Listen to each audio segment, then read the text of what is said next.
What's going on? Welcome to the stream. I'm House of Grind, and today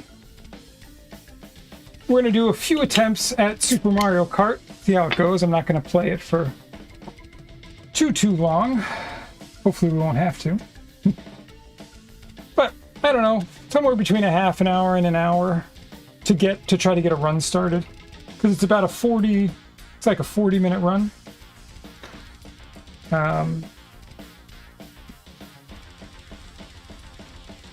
So I'd say within a half an hour. Yo, it's tech support. What's up, brother? Good to see you. How are you?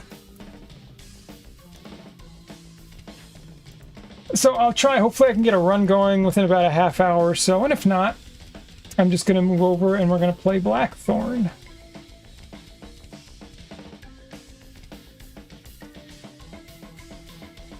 You're just relaxing. That's good. I'm glad to hear it.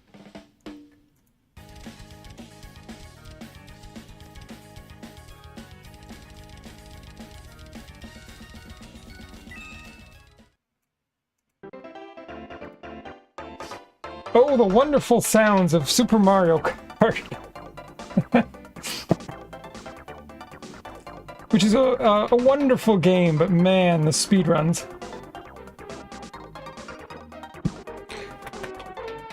The speed runs are something.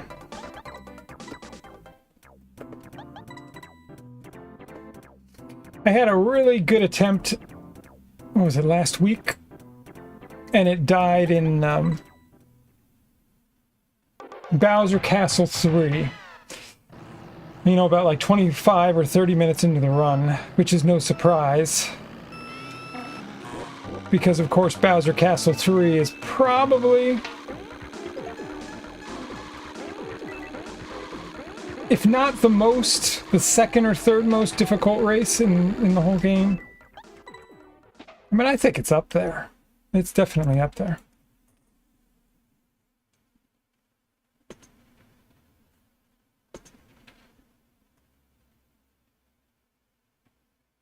And Tex, you on the road already, right? You're supposed to be on the road this week, I believe.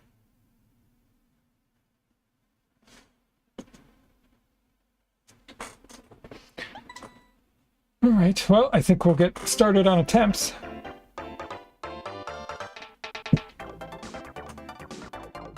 You're in Biloxi.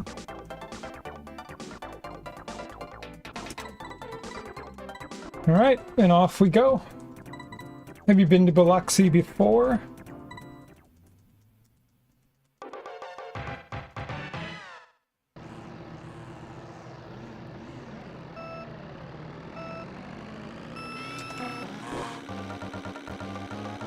That was slick.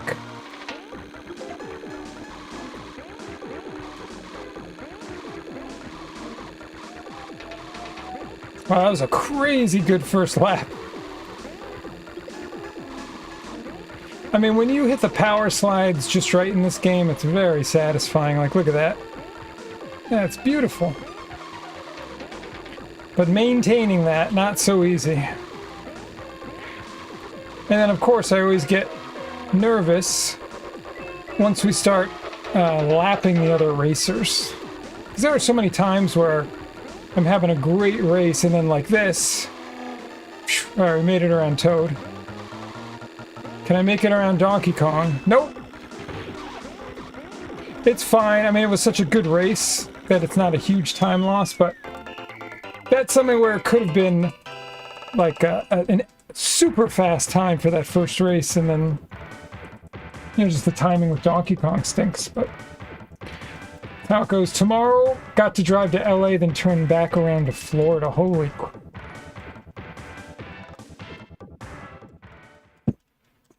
That is a lot of mileage.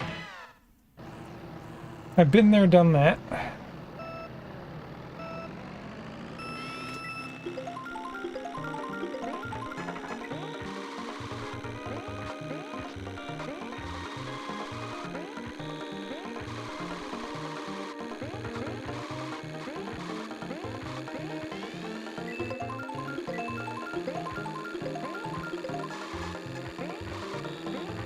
Oh, that was an incredible first lap.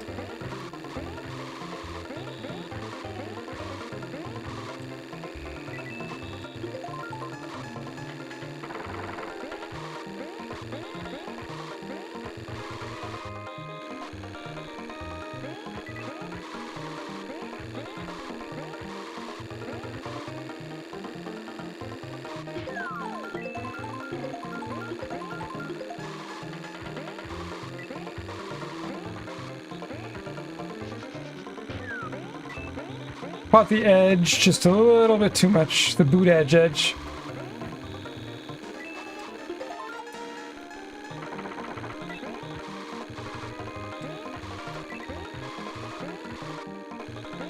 So it's not as good as it could have been, but it's still solid.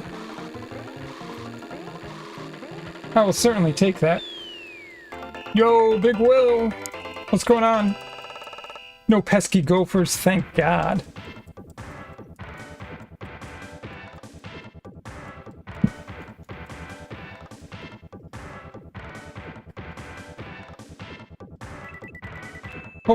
Oh, it's going good. Just getting started here. So, I guess we'll see. See what the Mario Kart gods bring us. I'm late, I think. No? Okay.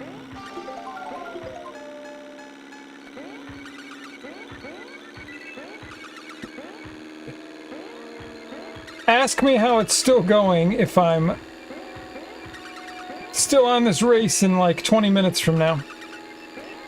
Because then hopefully by then it'll be going pretty well.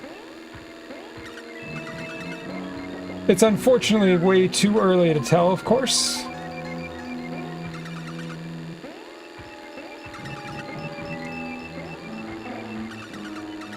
Okay, made it by Koopa Troopa, that's really good. But now we gotta get by the rest of these jokers, and that's not so easy.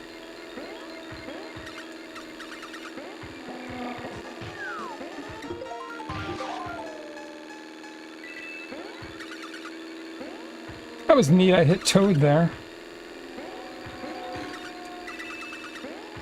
This was actually really good, wow. Oh, that was really good. Okay. Going well so far, but only 4 minutes into a 40-minute run.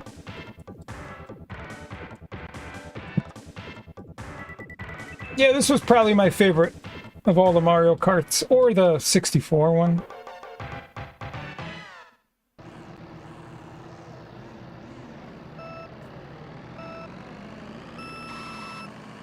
Shit. Alright, well there's the first mistake. That was a nice turn, actually. Alright, we're back in it. It's good. I really minimized the mistake there. Alright, we're cruising.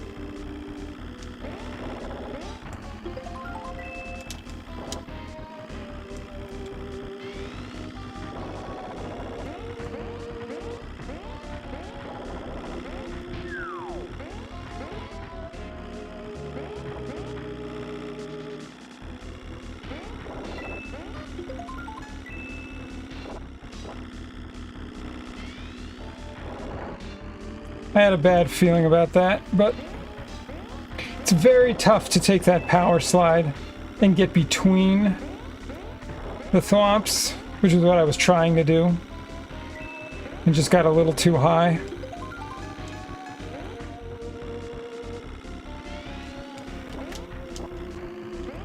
I mean, I can always play this stuff just a little bit more cautious than I would if I was like speed running just a circuit instead of the whole game.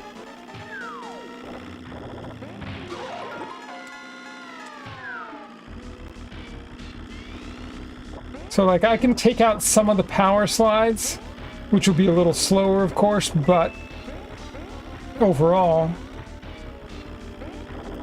it's just more safety for the run. You haven't played the 64 one in 20 years. I played the crap out of the 64 one. What's up, Darth? Playing Repo Lurking, I hear you, but I won't interact much for a hot minute. Okay, sounds good. What's Repo, by the way? Played this on an emulator site recently, still holds up. You got swamped. Yeah, consistency. Hold on. Good. So consistency is more important, I've learned, when you're doing the entire game. When I was just doing one circuit at a time, then of course every track mattered and every power slide mattered. Shoot, I was trying to be slick there!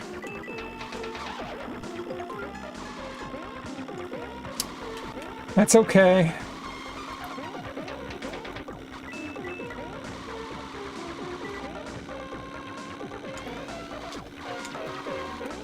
There we go. That's all that I wanted to do before. Can you stop giving me bananas? Bananas are not helpful. This will be good.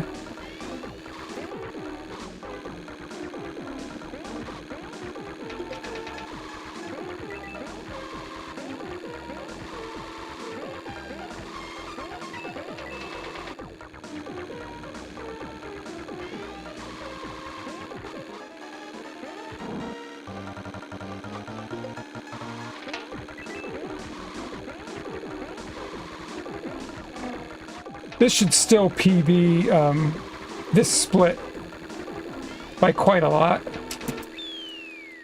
Yeah.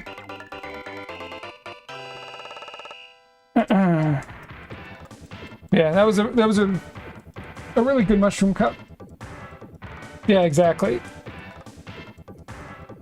90% no mistakes than 100. Well, because that's the thing, right? I can slow down on a few corners and maybe lose a couple of seconds, or I can smash into a wall and lose 5-6 seconds in one mistake. So it just makes a lot more sense.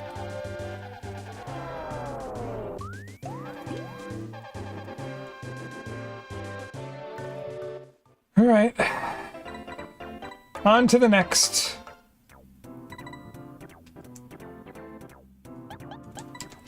Now the first race, this is one of the tougher ones in the Flower Cup, so if we get a good first race,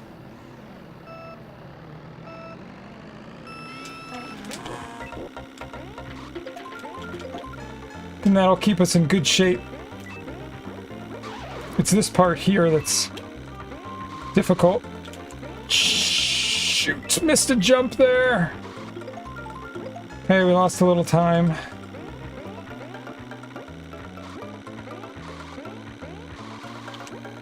There we go.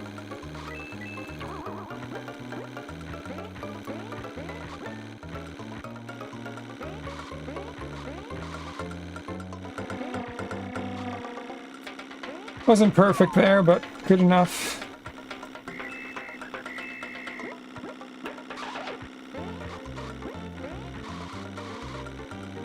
Again, this is all, it's a little bit slow, but avoiding all the major mistakes, so.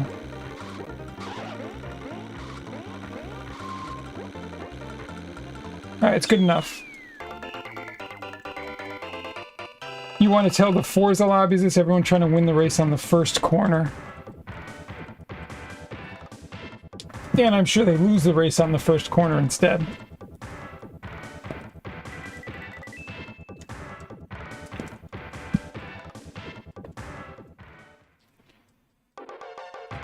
Okay, this is the easiest of the ghost houses, usually. I'm late. Oh, okay. I thought I was late on the speed boost, but... Oh no! Alright, Mario kept it alive.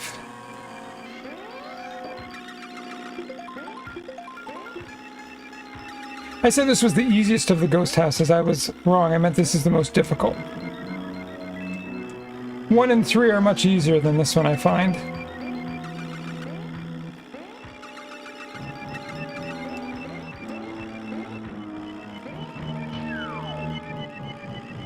Shoot.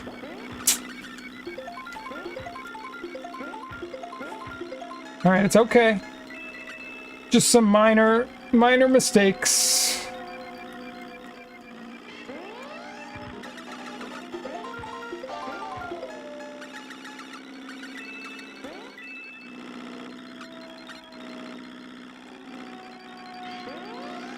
Alright, good finish. What's up, Gore? How's it going, Haldan?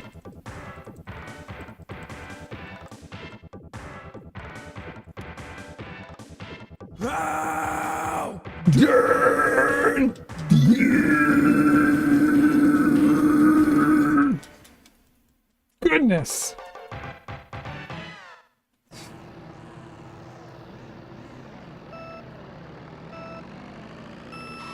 Shit. Alright, we got lucky. It's one of the races where Luigi will actually boost us, so that saved our butts a little bit. Speaking of the damn gophers,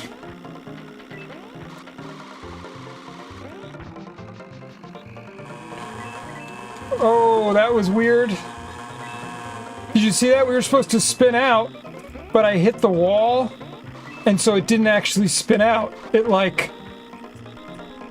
I moonwalked. That was pretty sweet.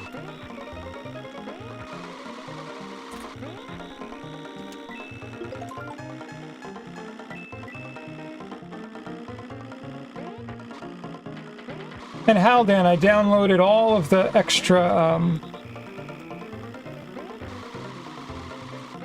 MP3s that you made from Drumstream. So I have, my playlist is like 47 tracks now or something. Just of Drumstream tracks.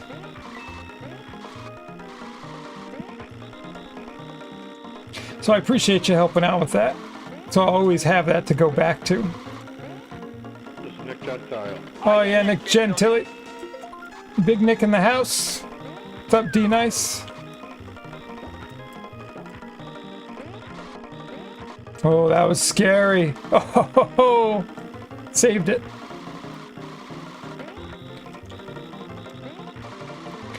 Alright, all things considered, I'll take it. Gophers are peak on this level.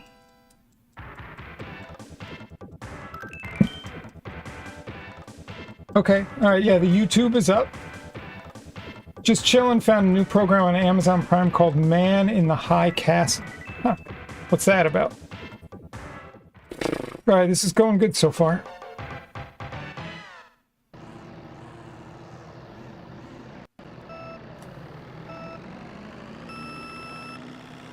Okay, that's not good. Just gotta get around Mario, it's fine. Well, that's one way to get around Mario. So we had a slow start, but as long as the rest of the race is clean, I'll take it.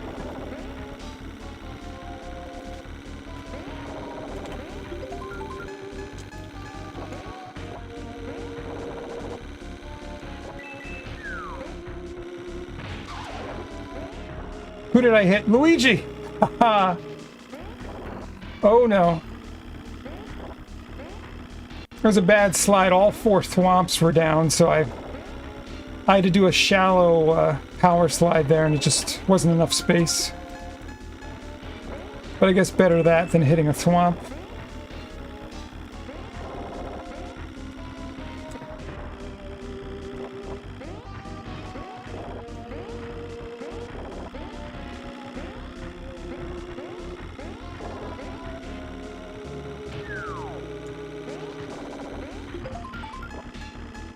Come on, why can't I get a feather? Feathers are so awesome in this stage. Whew, okay, got lucky there.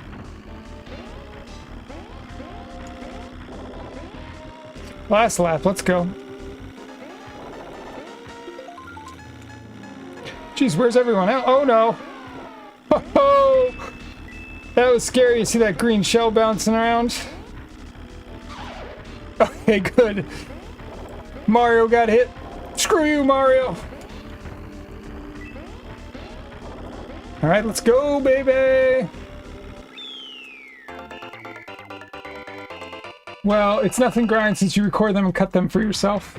Sweet. Well, I do appreciate it, Haldan. The Man in the High Castle is an American dystopian alternative history television series created for streaming services. It piques your curiosity because you're interested in parallel lives and realities in the multiverse. Okay. All right, let's focus here.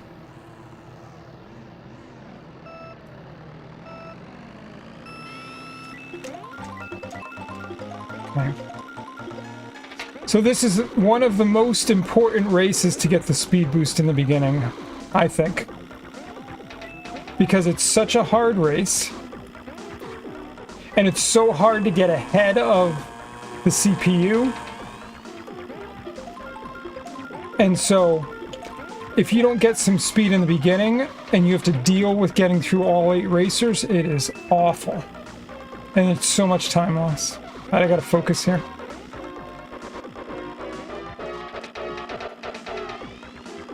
And I don't mind, I'll take it a little bit slower near the end to make sure I hit that speed boost. See, look at this. See this? You make one little mistake and he's right on you because you can't really put any distance.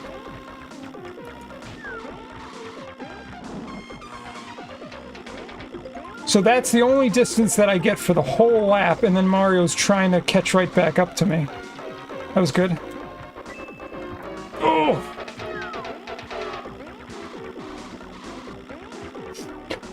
Alright, so that was much better.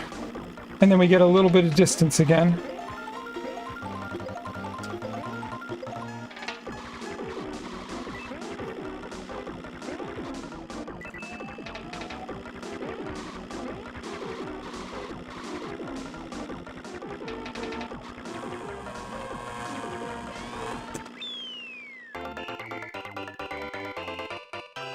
Alright, we're in the green.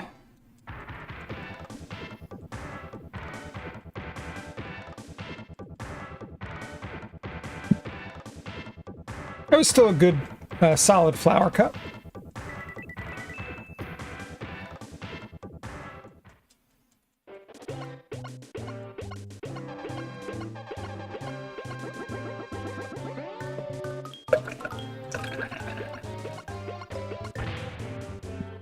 He did.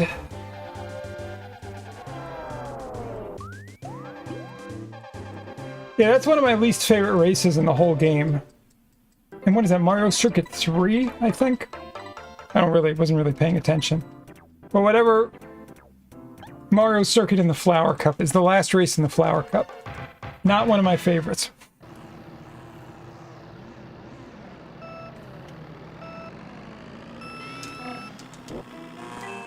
Bad start on my end. Yeah, what I don't like about it, Will, is that there's not really any places to gain much speed, at least not with Bowser. It might be better with a different racer, but I've stuck with Bowser. Bowser's always my guy. And so even if potentially there's certain races where other characters are better suited, I'm sticking with Bowser to the end.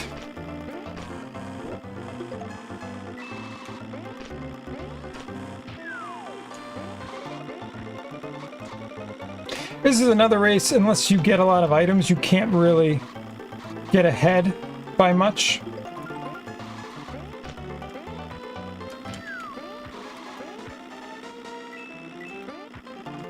This is a slowish Koopa Beach.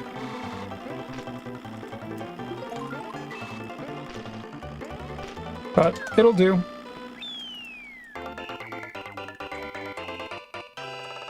Especially that hairpin turn. Oh, yes.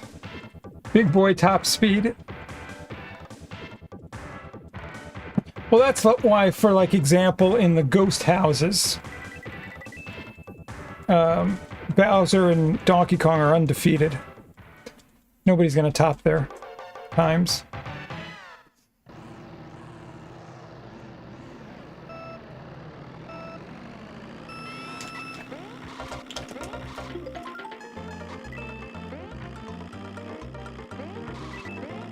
So this is another race where I'm sure Bowser suffers a bit, because there's so many obstacles. And having low acceleration is not your friend, but we make it work.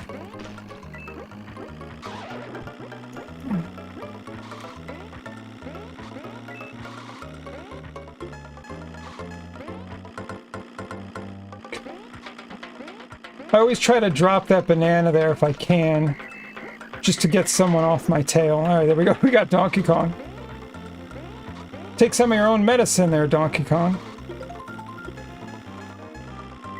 He thinks he's the king of... Oh, shit. I was going to say king of the banana peel. Alright, it's not a huge time loss there. Okay, this could be bad. Go! It's alright.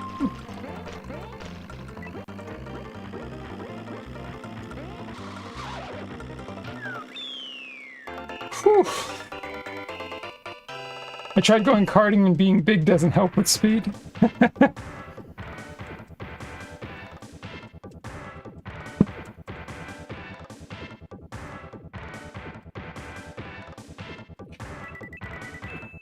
Okay, I think we got... What is it, Ghost House? What's next? No, ice. Okay.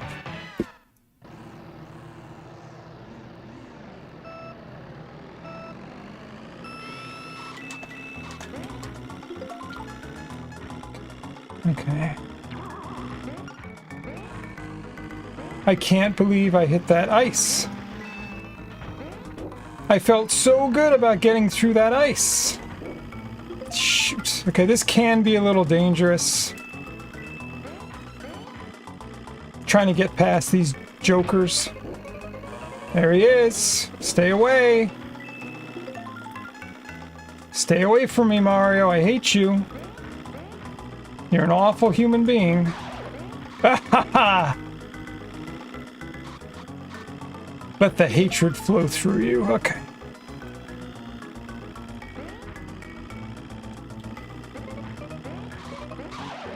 Haha, now the princess. Now they're really pissed. I just have to get Luigi and my... Oh, Koopa Troopa's gonna get in the way. Darn. That would have been so funny if I hit Mario, the princess, and then Luigi, but just wasn't meant to be.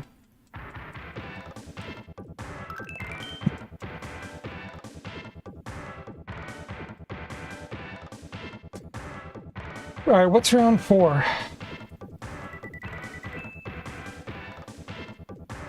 Is this our scary level? Yes.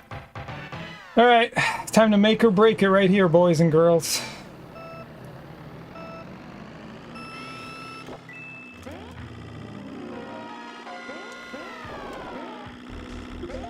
I gotta take it cautious. Can't screw around here. We don't have...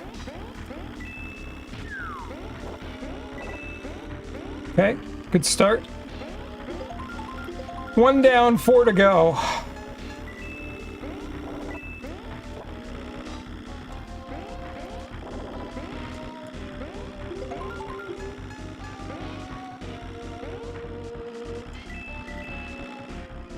Okay, that was good.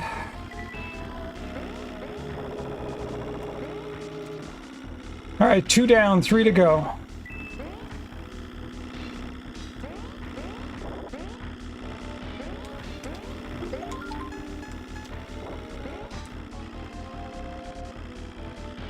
How did I not get that arrow, by the way? I drove right over it, but it's fine.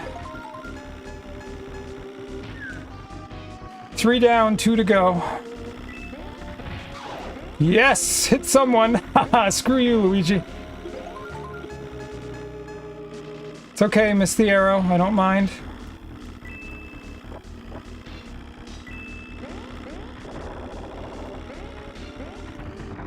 Shoot! Oh!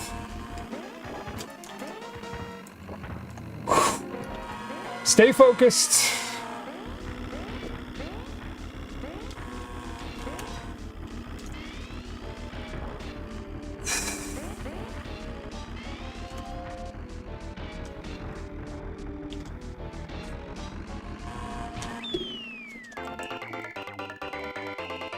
Oh my God.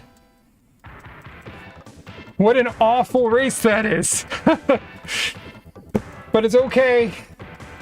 It was sloppy, but there was nothing like majorly awful about it. Hi, Cooler. So, let's go.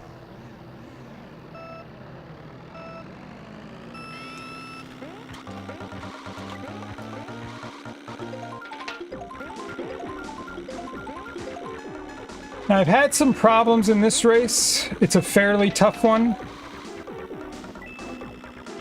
Still not as bad as the last race, though. And making it through the last race is huge. I really just kind of think the only thing that can stop us now is Rainbow Road.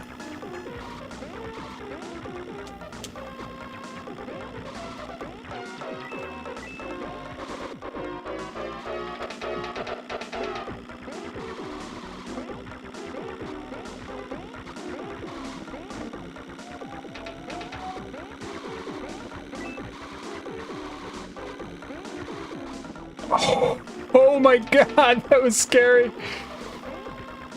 I thought I was going to slam into that wall, and that was going to be a huge time loss. Oh my god. I just slid at the last second. I don't normally do it that way. I'm just going to keep this green shell until the last lap, because I just don't want to take any chance.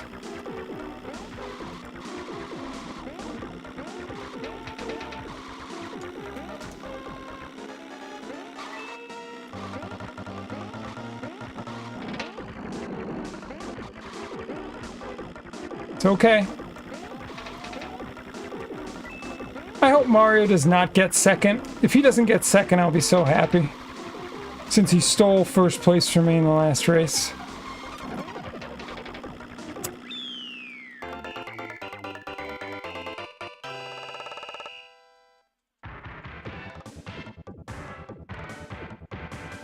Okay, 24 seconds ahead, so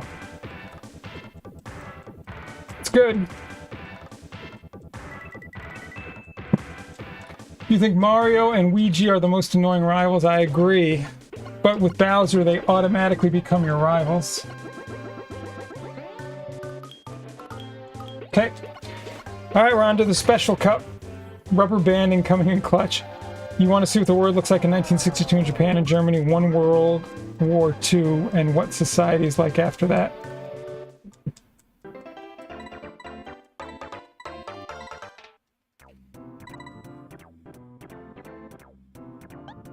Here we go.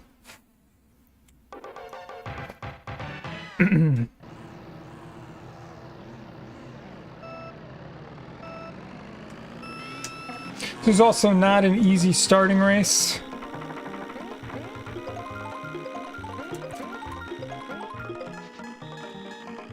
So I will play this one a little bit more cautious if I have to.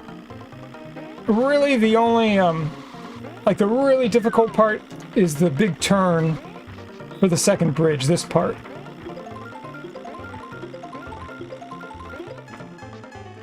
Okay, so if I make it through that, generally, and that's a little scary turn, but generally if I make it over that second bridge without issue, then the rest of the lap is a little more forgiving. Here we go. Ooh, this is nice.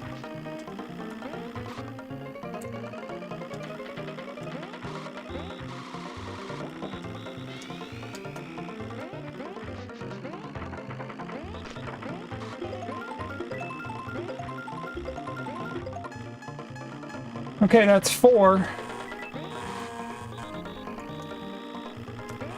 Mario, can you stay away from me, please? I hate you. Okay, let's finish strong. Nope.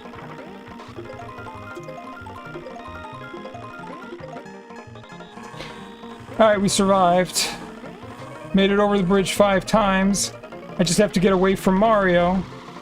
Alright, we're cool.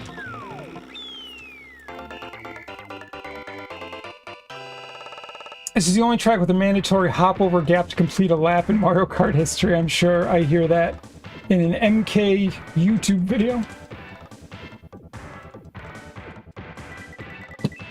Cooler says, probably not very good if they carried out their ideology of ethnic cleansing. No, not a good thing.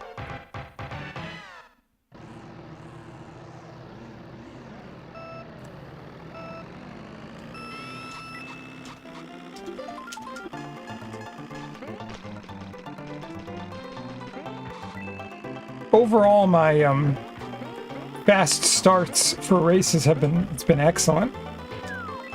Like, I think I've missed 2 or 3 total, which is really good.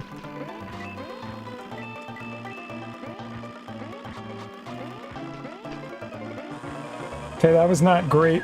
That whole section there, not great.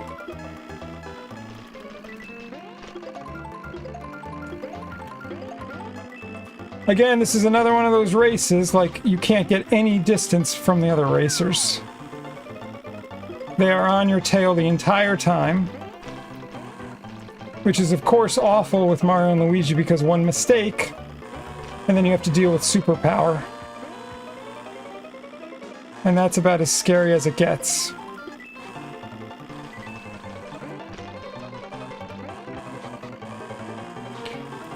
Just gotta get through here. Oh my god, I thought he was gonna get me at the end. Oh my god.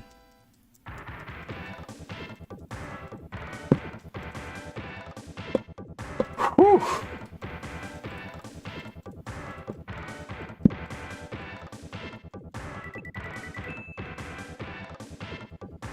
Okay. Well, you want to woo woo? It's that woo woo. You know what I'm saying? I'm late. No? Okay. Good. Okay, I would say this is generally one of the easier Ghost valleys. The only time it really becomes difficult is when you start lapping other racers.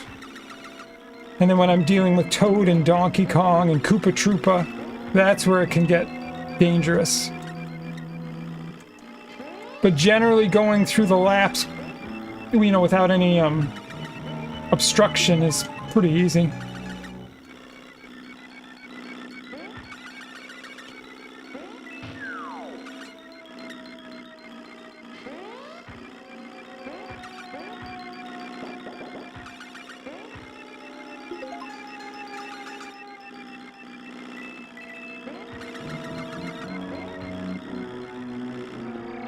So like here, okay, good.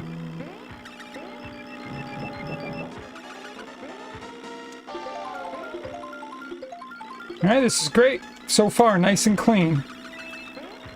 Just gotta deal with Toad. Okay, we're through. Awesome!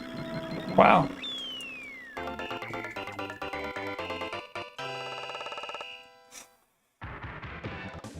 Okay. We're in great shape. Great shape. We just got Vanilla Lake and Rainbow Road.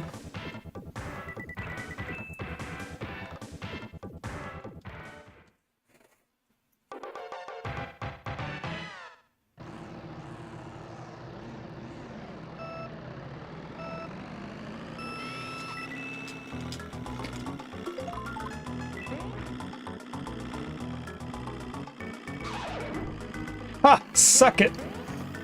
I don't know who hit that, but... Oh, Mario did! I love when I hit Mario, because he's such an arrogant prick.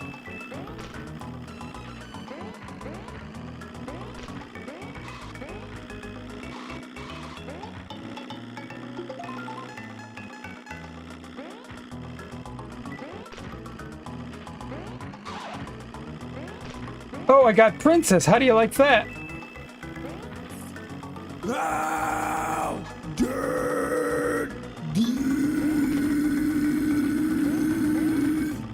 Goodness!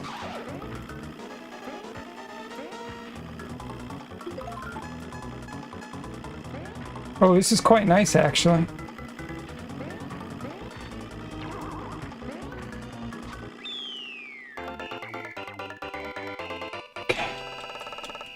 Okay. Stay calm, stay focused. This doesn't have to be a great Rainbow Road. It just has to be without multiple major mistakes.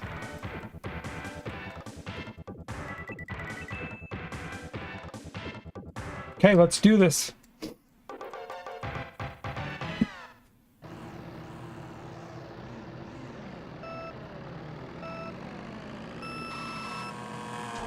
And of course...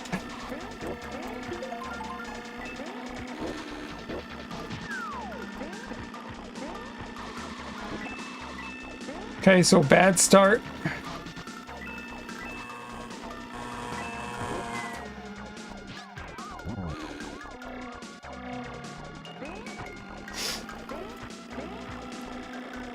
Okay. Just stay focused. It's okay. It's okay, just stay focused.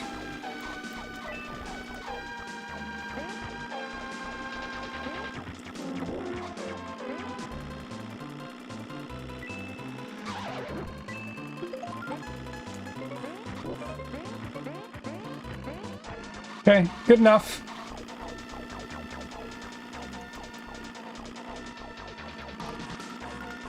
Just gotta get by Mario. Can't get by Mario, he's like a frickin' brick wall. Just gotta get by Mario. Don't turn on your superpower. Okay, alright. Alright, we're good. We're good.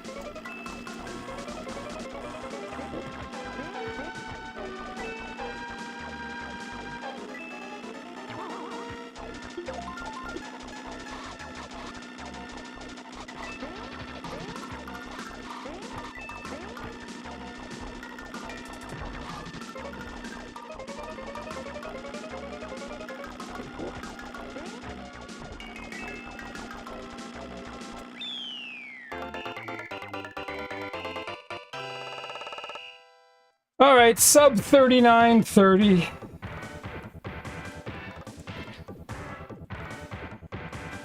Good enough. I'm taking it. I am done. I'm done with Super Mario Kart. That's good enough for me. Woo! All right. This calls for a celebration.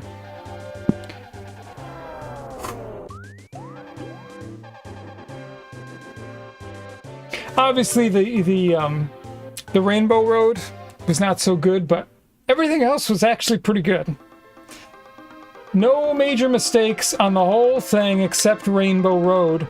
That was the only time I fell off or had like a major mess up, and it all came because I didn't get the speed boost in the beginning, which is kind of ironic, but great success. I'll take it. 39:27. So I will be highlighting this and submitting this. I think it's like top 30 or something in the world, but I'm good. I'm good. What a journey playing this has been. It's pretty amazing.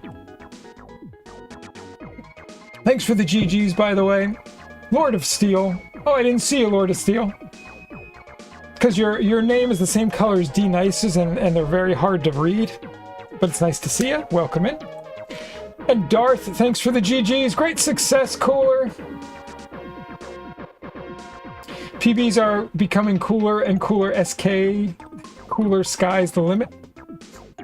War and Remembrance. I enjoyed learning about history in school, but I did like learning watching History Channel or other shows. All right, watch this, friends. It's the last time you're going to see it on my channel. Here we go. They're very excited.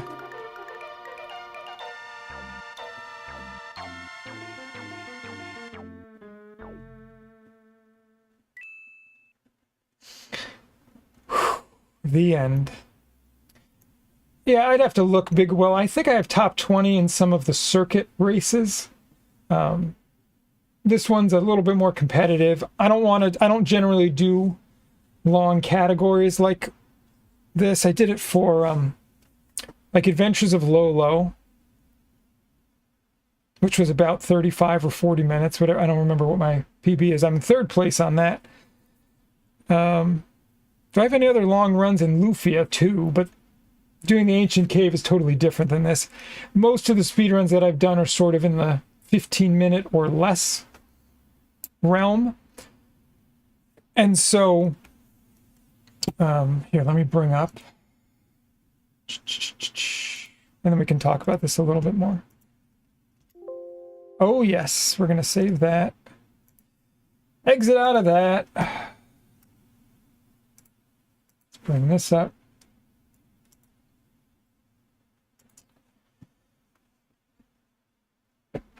So, that's funny, Cooler.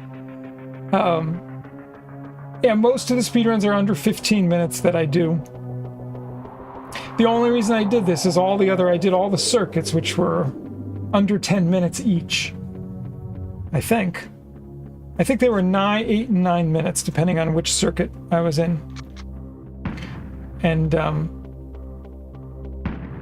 I just, those were their own categories, and then I saw that there was an any percent category, and I was like, well, I can do that. I've done every circuit individually.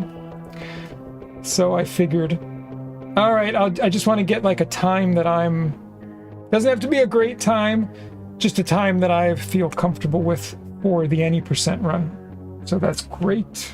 Very exciting. D-Nice, we did it. Did you see the end of Mario Kart? We just finished. Oh, by the way, D-Nice, you, I think, redeemed for me to play Super Mario Kart, and I just played it casually. And then I think after that, I just was like, I remember this game and I know the tracks so well that then I transitioned into speedrunning it. So I think that's what happened. If you hadn't redeemed it with your channel points, I never would have done speedruns, and I've been doing it for... How long have I been speedrunning that? 6 months or so? 4 months? 5 months? Off and on, and now it's completely done. So... Yeah, you redeemed it. Yep, absolutely. Yeah, cool. I saw your comment, Adventures of Lolo, where you slowly go insane from the music. When I was playing it,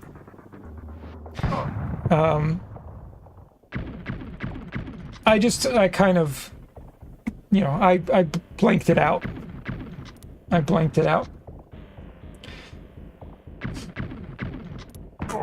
I do have to admit, I really got into that speedrun. I wouldn't want to do Adventures of Lolo 2 or 3. It's too long and too complicated, and I would never want to relearn a game like that, but I was really committed to that, and I was pretty happy with my 3rd place time. Like, that's pretty... I mean, the guy that's in 1st place, I mean, he got insanely good at it, and he speedruns all 3 of the games, so he's like a super Adventures of Lolo player. So for me to get 3rd place, I was like ecstatic with the time. Well, I feel like, well, I can say goodbye to Mario. I'm definitely going to be saying goodbye to Bowser. Good old Bowser.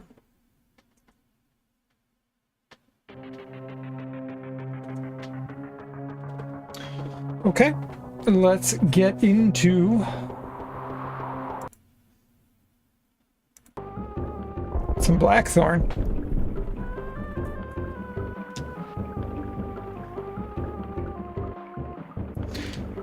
So from what I remember, this was the next spot to advance.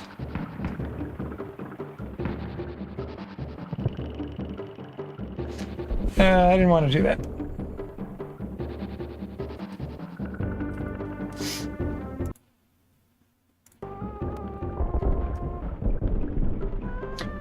Are you a variety streamer? Yeah, I saw Cooler. Big Will, how do you define that?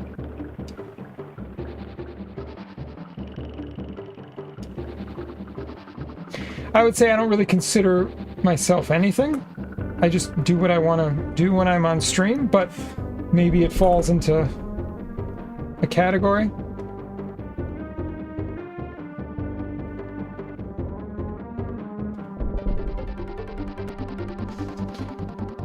You know, so we do this. So people can redeem. People can redeem, and I don't know if I don't even remember how much it costs. Is it 25,000 or 50,000? I don't remember. But people can redeem games, and then I do speed runs. 25K. See, I made it very reasonable, I think. Some people, it's like 100K.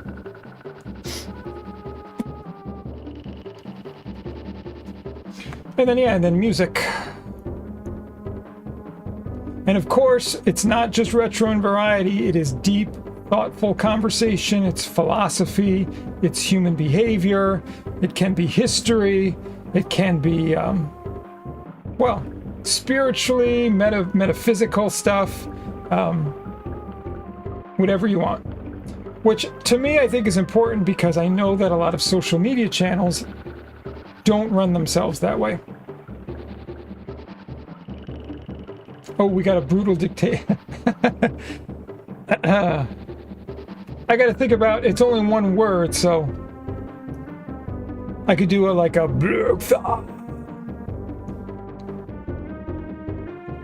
or black black. Okay, hold on, let me think about this for a second.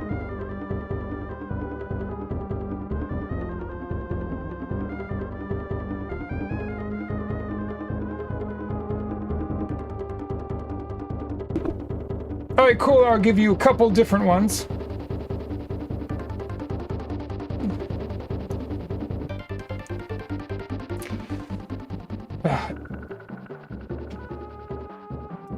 I'm sorry that happens. Well, let's see.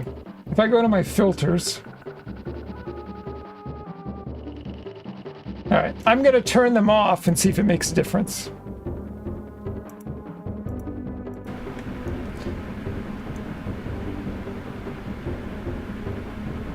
Oh my god, it makes... Holy crap. Oh my god, okay. Alright, here we go.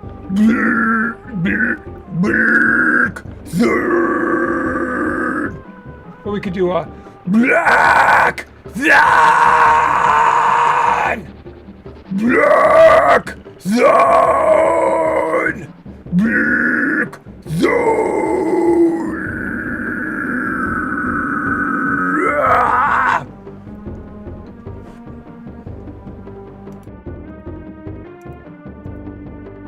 Okay. Close. All right, we got everything back on. All right, so I bet there was probably background noise, but hopefully that was better. So I turned all the filters off for a minute there. Not too much background, okay. So in the future, I just have to remember for brutal dictations to pull up the filters and turn them off. Okay.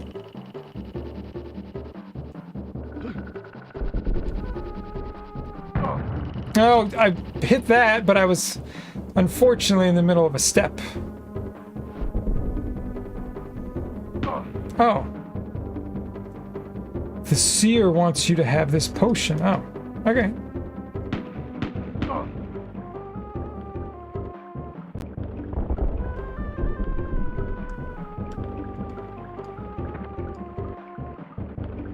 And I'm going to save it here, because we are going to try to run.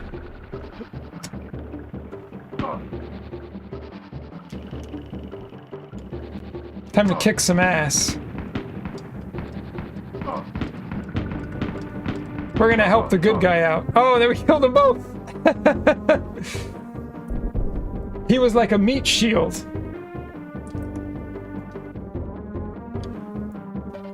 So I can't I can't get too mad about that. I didn't mean to kill the guy in the red.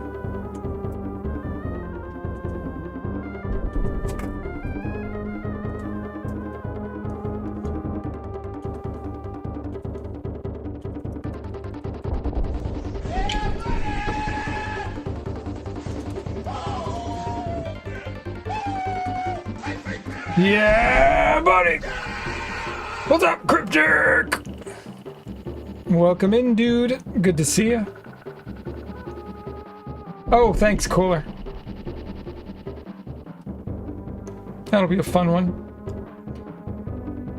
You know, maybe we should take a break and do some shout-outs. I was thinking about that after Mario. Oh, Cryptic, we did it. I got the PB I was looking for in Super Mario Kart. So, I am completely done.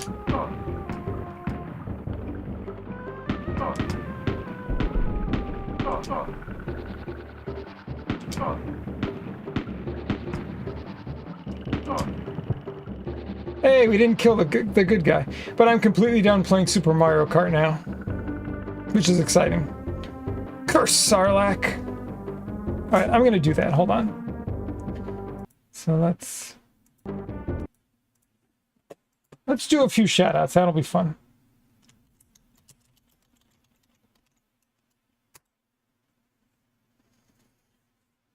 So we got the great Haldan. Oh, nice. Staff does exist, guys. Test your might. You can touch it and it does damage. Wow. Silver staff strength. Dragon's take down. Congrats, Tornado. You did it. Ice now. 8,000. Can you keep that average? Wow. Silver staff strength. Who's doing it? Oh, Tornado. Combination is wow, awesome. Let me write it here. 10,068. Wow. You were just a little bit weaker than your last strike, by the way, Tornado. This is one of the games, hey! the mini games that Haldan has. We always have fun with them. Whoa, that's history there. Wow. History. It's over 9,000.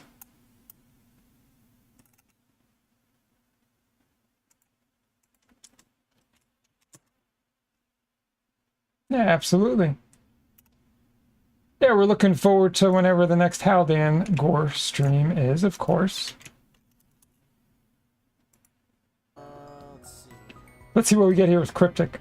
Oh, it's a hard choice because Old School has this new little point waster where you just randomly fish random shit up. It's so much fucking like it just automatically happens and it's so addicting. I was doing it all during the freaking like work. What game is this? I have no idea. I guess this was a clip. It's one of those random ones, right? Oh, Binding of Isaac.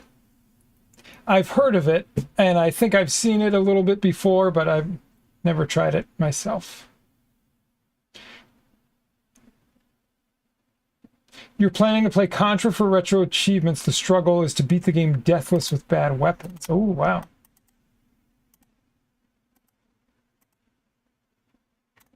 Oh, let's see. Is Lord of Steel still in here? We'll do one more.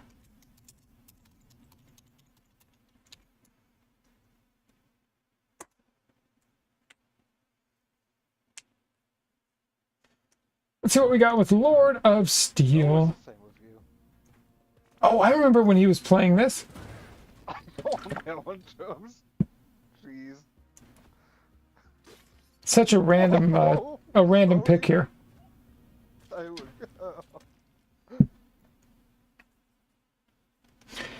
So check out all of these great streamers. Well, Cooler, if it's something you'd like to try. Absolutely. Whatever you're feeling, man. All right, let's keep going. All right, so we're doing this. Yeah, how was the quality? Everything worked out okay?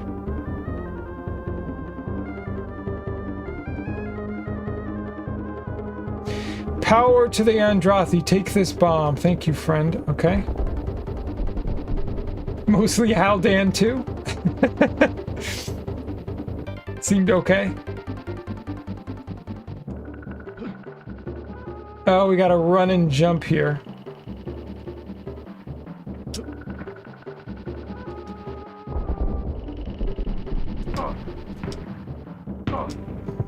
You bastard.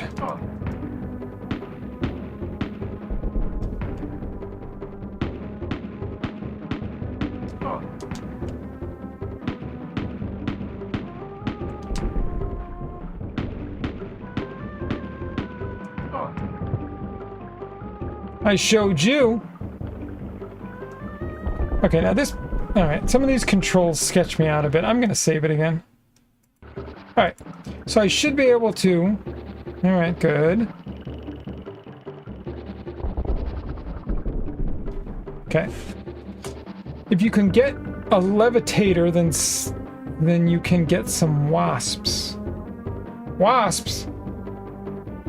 Wasps are bees! I mean, you can do shadow, maybe it will pull it up. Oh, I can...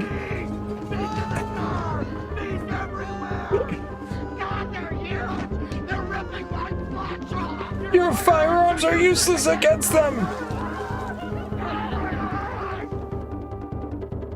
Oh, you just checked out the Eschaton drum video. Oh yes, Big Will. That album came out May 30th of this year. There's going to be more drum playthroughs. There's 2 more for that album. Speaking of that, he actually reminded me. Oh yes, it's definitely techie.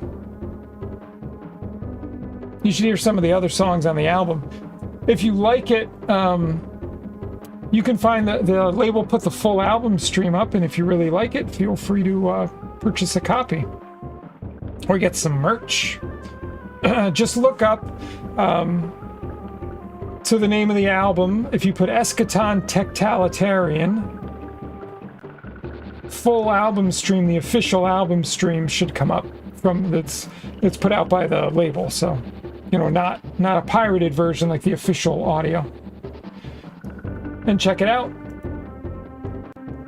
You played a lot of games, but back in the day you usually streamed art. Well, let's here. Hold on. Let's take a quick look.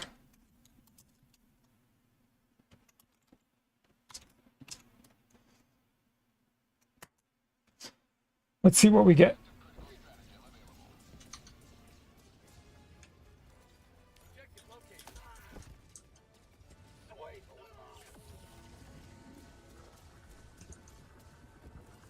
What are you playing here?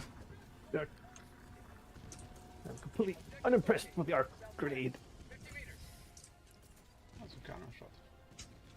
Yes. Just went over my head and the fixer disappeared. Jeez, I can't. It's very surreal to see Cooler playing games. They didn't even get the Hellbound delivery. Nice.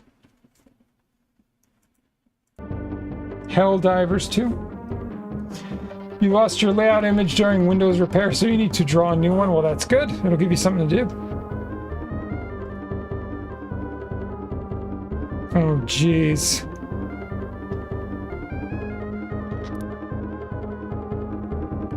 Alright, I need this guy to go far away.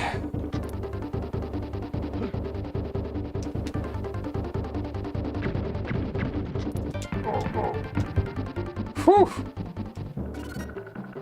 Okay. Alright, we got a levitator. Alright, so I can't go this way. What am I supposed to do now? So what did the guy say about the levitator? I might have missed it.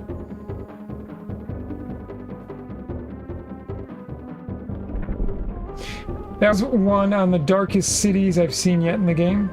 It's cool.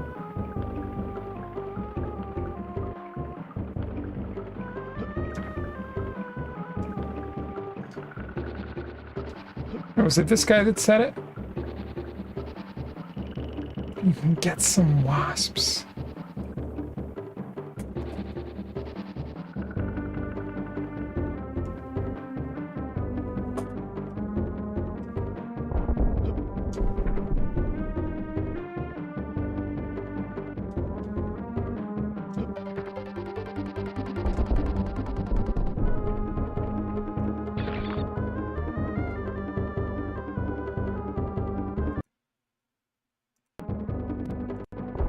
I'm not sure what we're supposed to do here yet.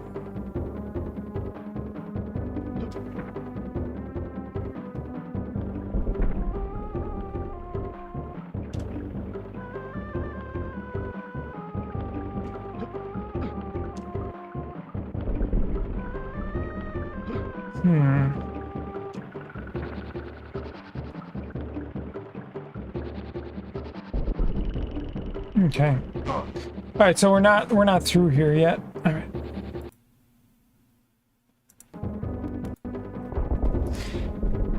And so I can't go this way.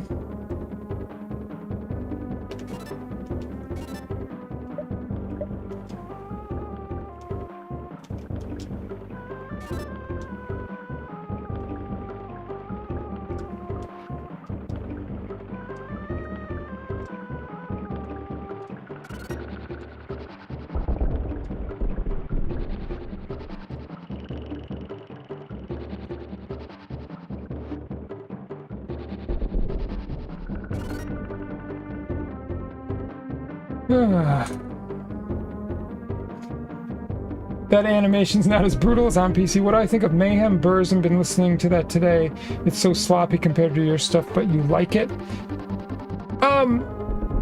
So what I'll say, I've actually been watching and listening a little bit more to Mayhem. I haven't really listened to Burzum much. Like when it comes to black metal, I really like, so like Dissection, I really like their albums from sort of that era of albums. I really like old Dimmu Borgir, like Stormblast. I listen to Stormblast all the time.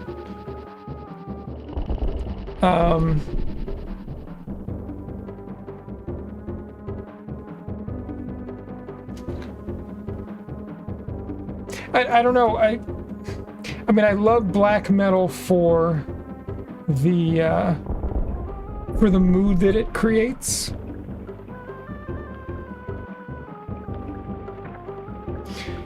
Do you like Decapitated? So I actually, when I was in Arsis, we toured with Decapitated before the major accident where their drummer passed away. Super nice guys. The band has changed a lot since then.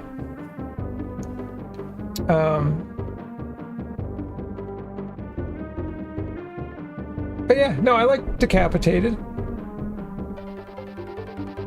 Oh, he was great. Great. Yeah, we were all really saddened to hear of his passing. He was very young at the time. Stormblast is one of your favorite albums from them. Awesome. Definitely a mood. 100%. My screen is 1610 and the default layout for the stream is 16:9, so my screen resolution doesn't fit well, so I need to redo your layout. Yep. Symphonic black metal is your favorite genre? Well, it's a great genre, Cryptic, so.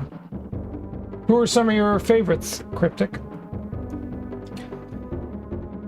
You saw them with Crim, okay. Cool.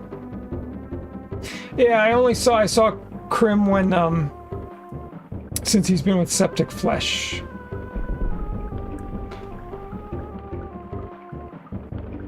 Alright, so I'm trying to figure out... Actually, I'm a little confused at where to go. For the first time, Bishop of Hexen, their first and second album, I have not heard of them, but That is cool. If Cryptic, if there's anything you really like, feel free to, if you want to like whisper me on Twitch, if you want to link to me anything that you really like, because I like symphonic black metal for sure, so I would be interested to check some out. Has to be the loudest gig you've ever been to, Decapitated and Cerebral Bore. Awesome. Old Man's... Oh, I like Old Man's Child. By the way, you know that they're playing again, Cryptic? They started doing gigs like... So Galder left Dimmu Borgir to start playing Old Man's Child gigs. And they've done like a half a dozen festivals already. And some of their new performances. Dude, just look up Old Man's Child Live 2025. Go do that right now.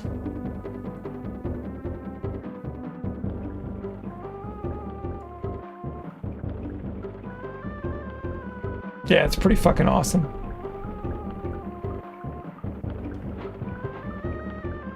Okay, so I'm a little lost here. I wish Smitty was here.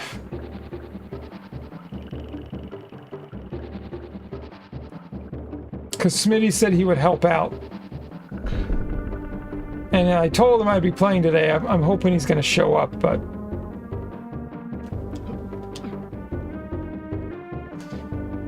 I like that Cerebral Bore named their band after a weapon in Turok 2. You know, it's a good name. I like it. By the way, if anyone has advice or suggestions, it is absolutely welcome. Backseating is totally cool. Because again, with these redeemed games, try that pod in each room. Let's see.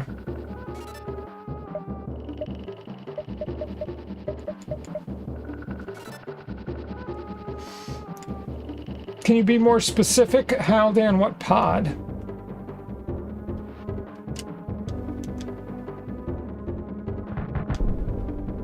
Oh shit, I just wasted a bomb.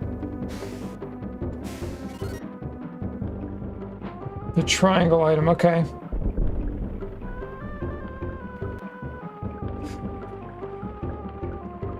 I wonder if I had to go back. Let's see.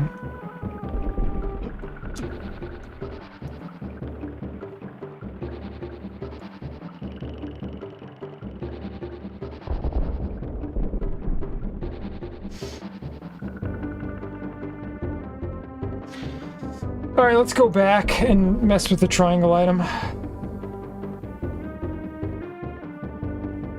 Right, okay.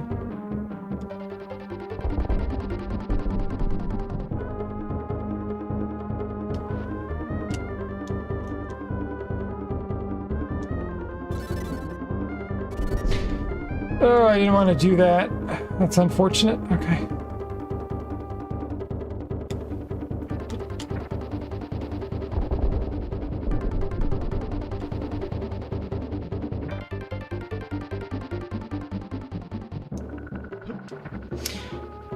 Okay.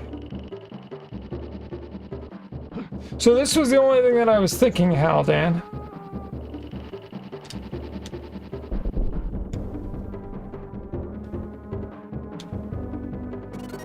Was to use it here, but it doesn't seem to do anything.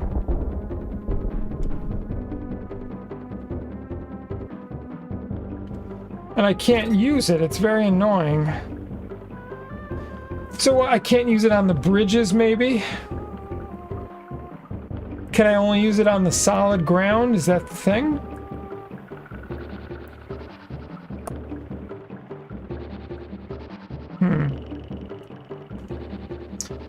I'm just a little confused.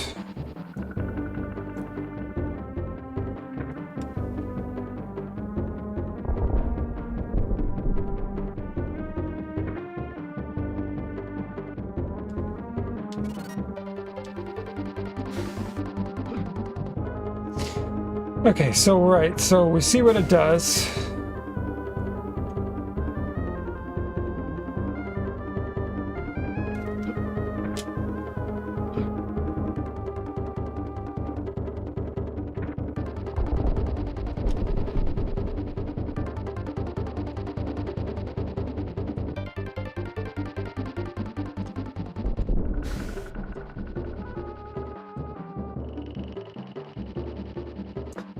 Alright, Tex, thanks for stopping by. Have a good night, get some rest, and safe drive tomorrow.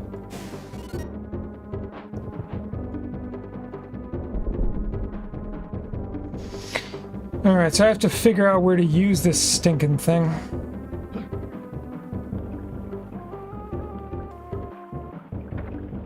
Yeah, only in certain areas, though.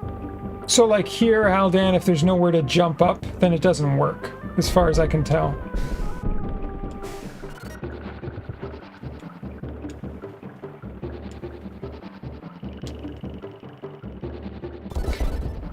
Darn it!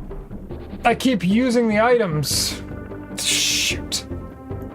Hey, TC, what's going on, brother? Oh, this is it's a bit infuriating.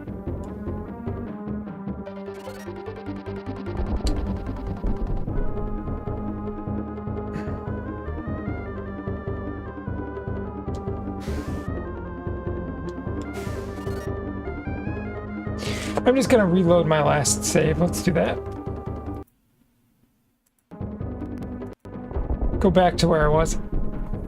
So what's going on, TC? How are you, man? Well, while you're here, we gotta give you a shout out.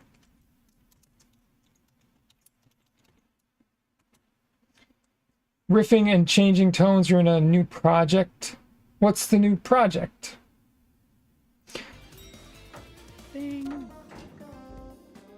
Well, this looks like a random Japanese game.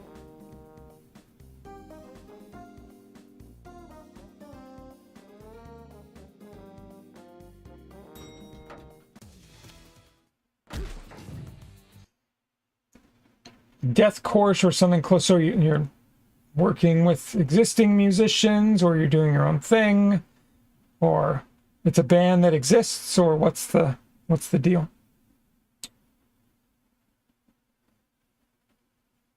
No, supposedly, Haldan, I'm supposed to use this item.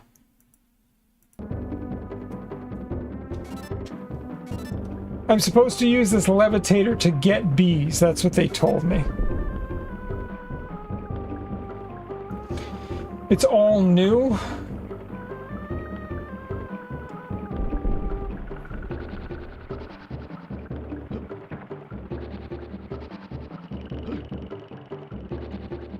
My old bass player and I ran into a drummer and vocalist here.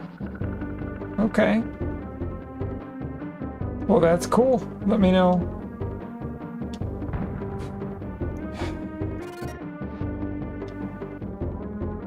That's obnoxious how that works.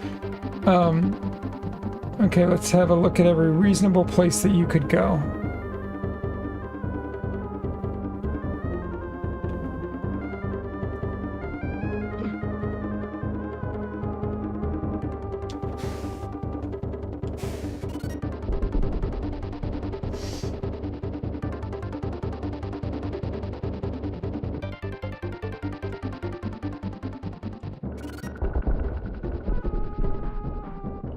Normally in some dead end, right?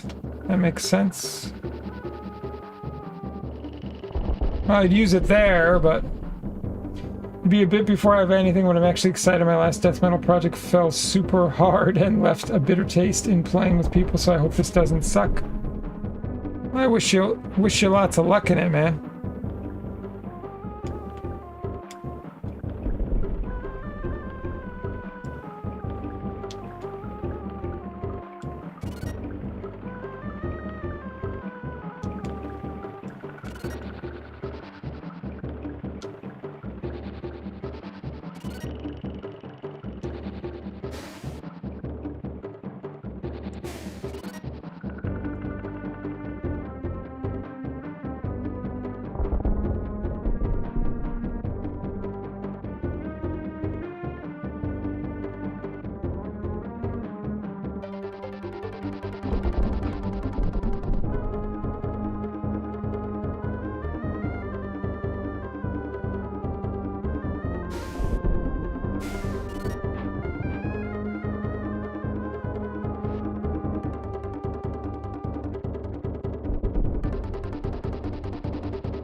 Okay, maybe it's back this way. It's very possible.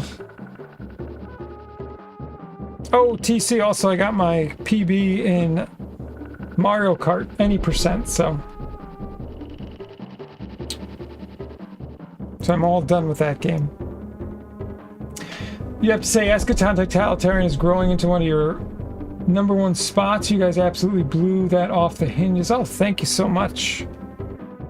I appreciate that. I'm glad you're liking it. We're super stoked on the record, so...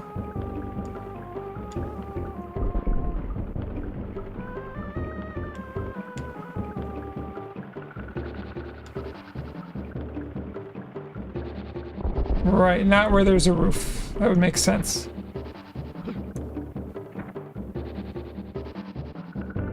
Yeah, I want to release a couple other drum playthroughs on it. I'm waiting for the slow label. I'm getting a bit annoyed. Because I have two other drum playthroughs from the Eschaton record that were done months ago. You heard the runs on that are pretty optimized already. Yeah, I'm not looking to optimize it. I don't know the major trick for it, and I don't want to learn it, so I'm all done with it, so... But it was fun. Yo, Captain Jax! What is up, my dude?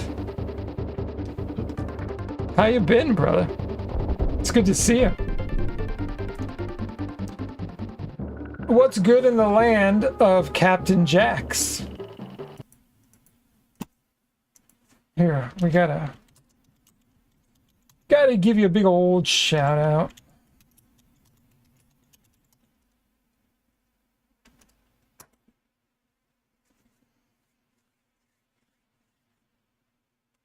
It's great to have good company, TC. That is for sure. So Jax, yeah, been good, getting lots of work done in the apartment and rest when you can. I hear ya. Oh, crazy game here.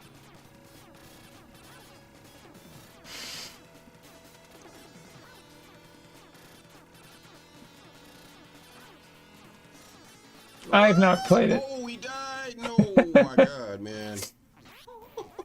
God, that guy. Oh, my God, man. Game looks brutal. Didn't care for the Tiny Toons 2 on NES either. Had to do some adult and gonna be back streaming in August. Yeah, great. Well, we look forward to it. But yeah, good to see you, man. I'm just playing some Blackthorn here. I reached my goal in Super Mario Kart tonight, so I'm all done speedrunning that. I posted, I have times in all 4 circuits, and then I just wanted to do an any percent run. And so that's done. And now I can submit that. All finished with Mario Kart. I don't know if you ever played this one, Blackthorn, for the Super NES. But it's new to me. I'm just trying to figure it out as I go along. You know how it goes.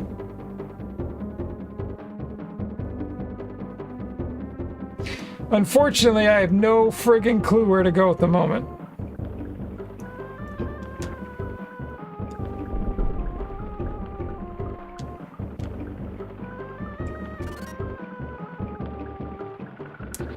This game drove you mad. Uh-oh. Uh-oh. Really? So personally, I'm enjoying it so far. Ah, shoot. A lot more than Nosferatu. But I really hope, I hope it doesn't get brutal. Like Nosferatu. I mean, Nosferatu is probably my #1 most frustrating, difficult run that I've ever done.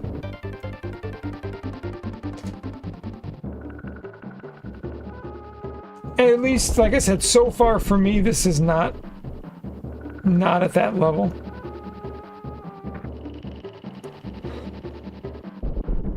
I would like some help here, though. That would be great.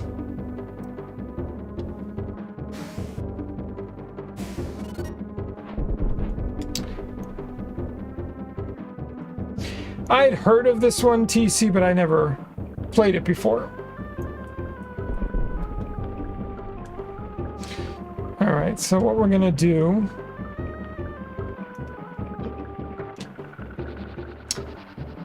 Cover art is dope, though. Yeah, I love it. It looks like a comic book.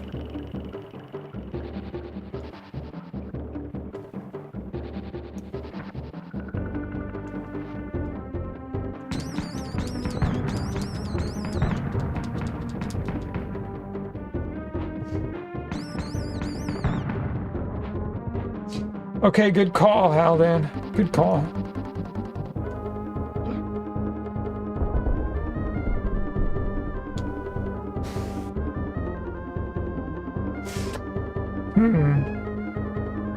This just brings me back where I was. So that's not anywhere new.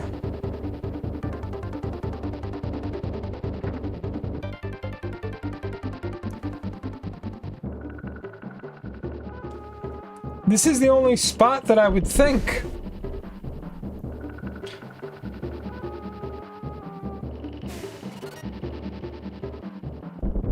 This, to me, seems to be the smart spot to use it.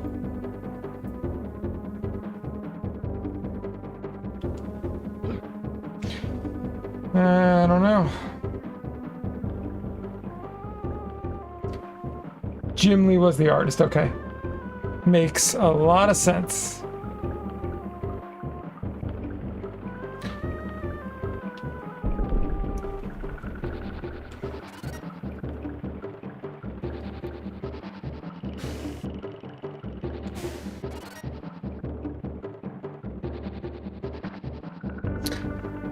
Could you please not fall?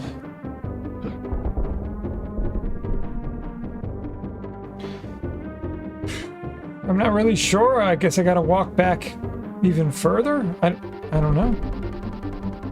Yeah, it does. One of his first hires at Image is my teacher.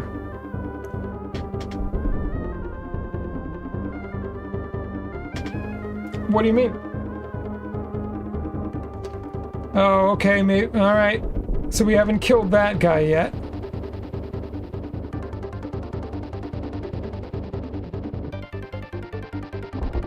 Okay.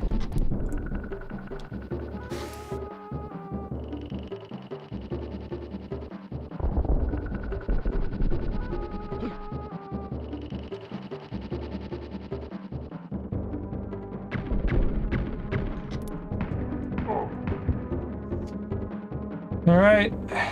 But that doesn't really help. Oh. Oh, we did it. We got the bees. So I just had to backtrack far enough. Okay. So when Jim Lee went and started Image Comics, he hired a whole studio to train under him. Yeah, Image Comics was... Back in the day, it was just amazing.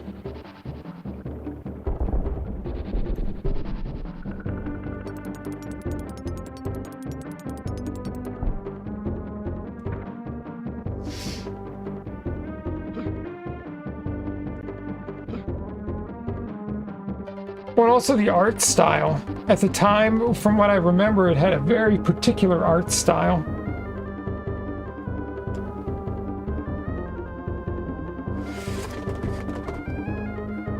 Okay, so my problem is... How do I get a B down to that?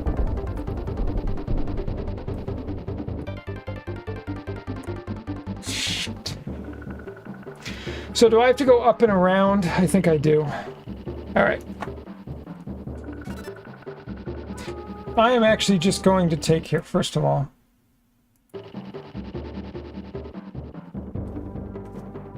I was going to take a break, but okay, hold on. Check the square in the wall above you. Oh. Enter, okay. Good call, Haldan. Good call. Thanks.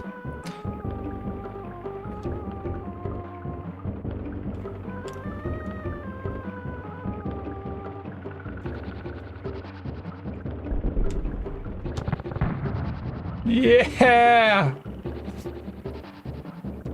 Bring it on. Awesome.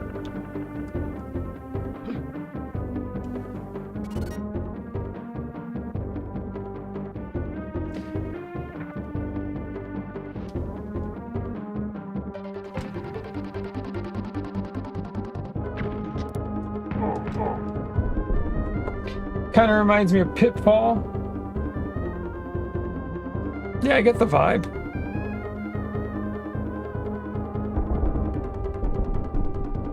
So I have to use a bomb here, don't I? I do. Alright. Before I do that,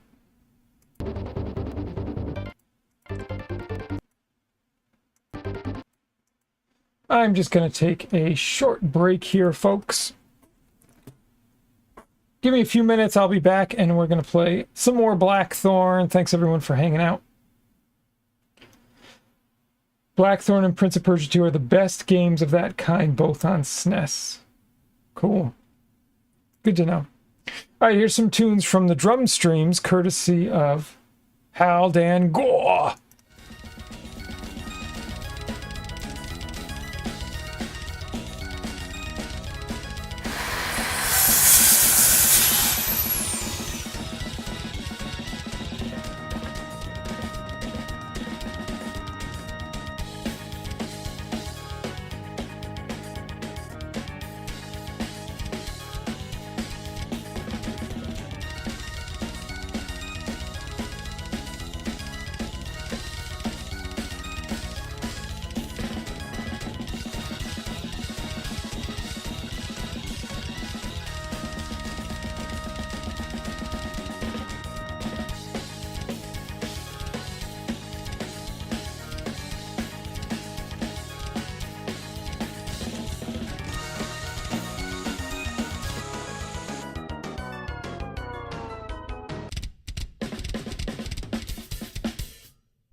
Ooh, what do we got going on here? Oh!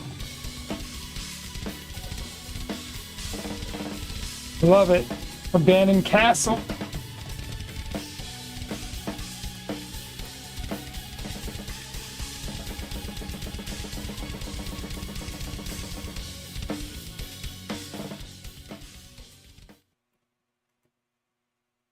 Okay, let's get back to the game. What did I miss?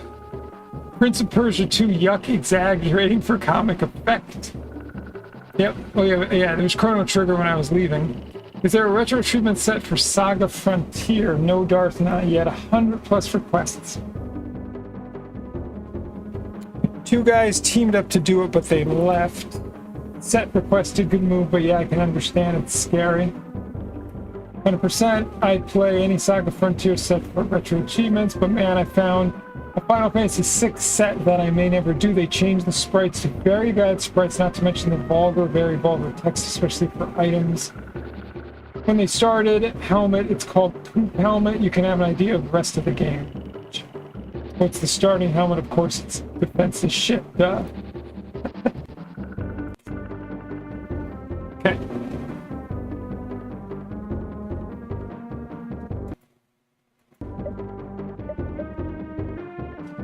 Alright, so I have a feeling I'm supposed to use this.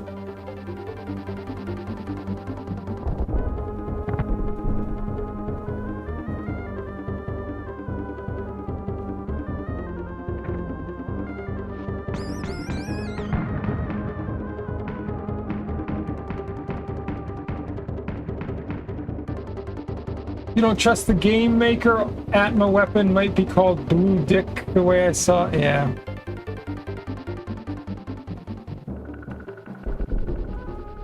Uh-oh. What did I miss here?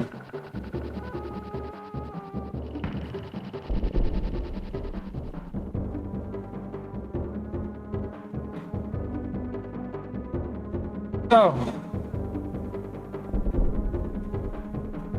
Oh, it's an elevator. Thank God. All right, thanks, Haldan. Okay, so that's a save right there.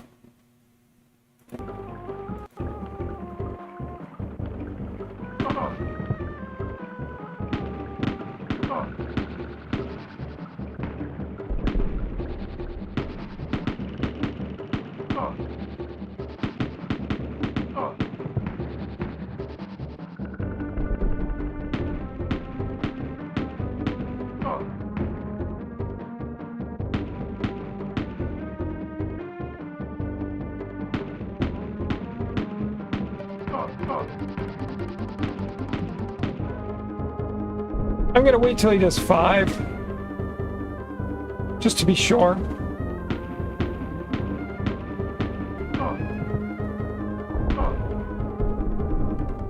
He did 6! That is nonsense. Unless I miscounted.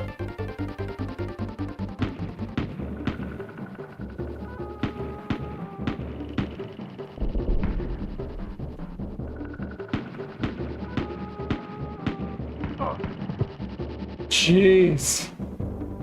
Those guys are tough.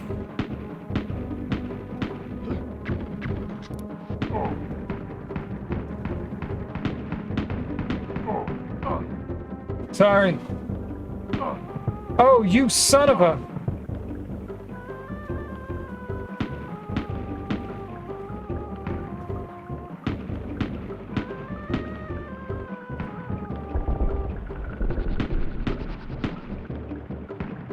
How are you supposed to know when they're going to stop shooting?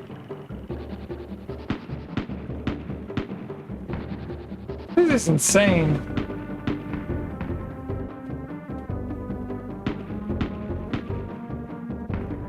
How are you supposed to know? Or is it totally random?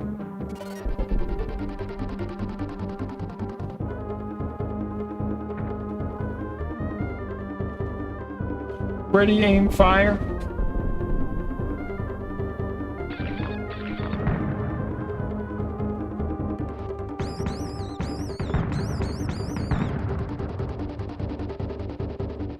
Oof, this game's brutal. Alright. We're making progress, though. Just gotta be very careful of my life here. Brutal! Alright, so... guess we just do this. Okay, I did it wrong. Okay. Actually, can I just go down? Nope. Okay. I thought I would maybe be able to land in that space.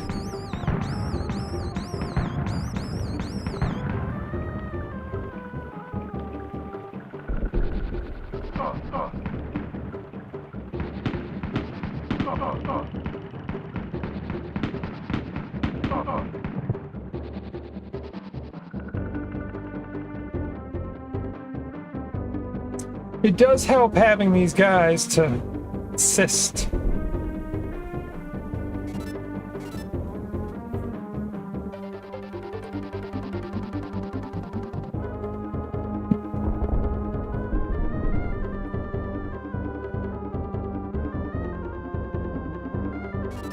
Alright, I'm out of all items. That's bad. It stinks because I wasted some of them by misusing the controls.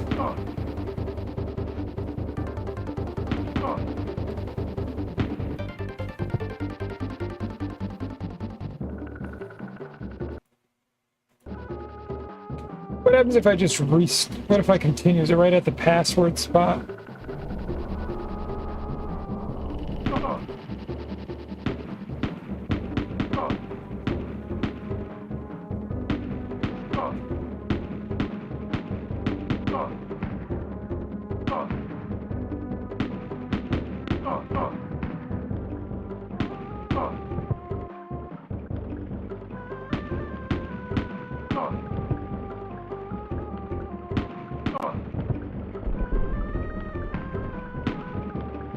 I'm not really like a fan of the way that this works.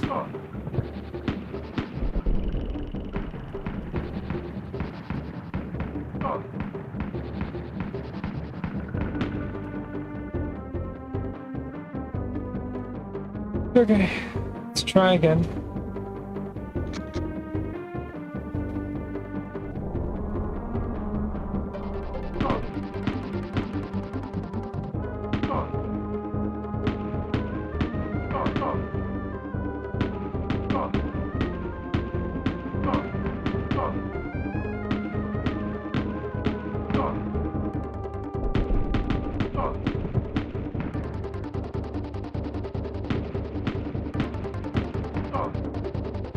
Okay, so you get used to sort of the rhythm at which they fire.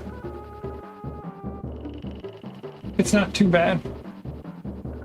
I just gotta kind of get just used to the feel of the game.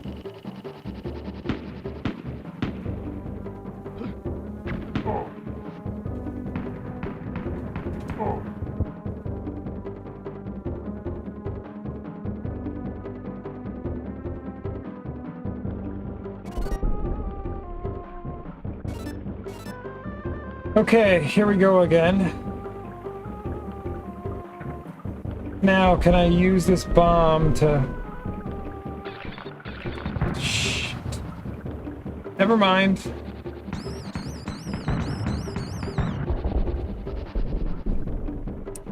Never mind. Okay. Now this is where I want to use a bomb.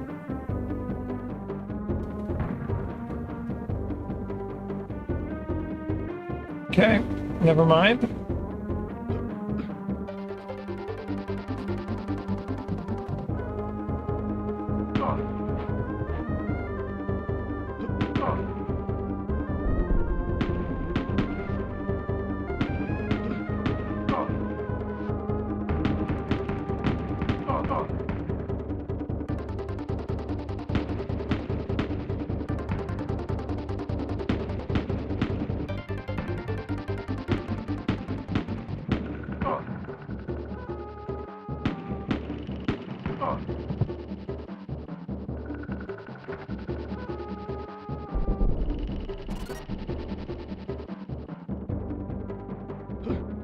Oh no, don't tell me I forgot to take the key back.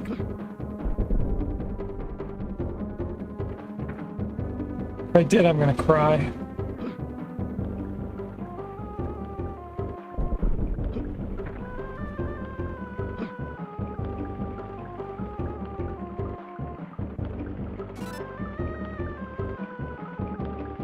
Please don't tell me that I left a key somewhere.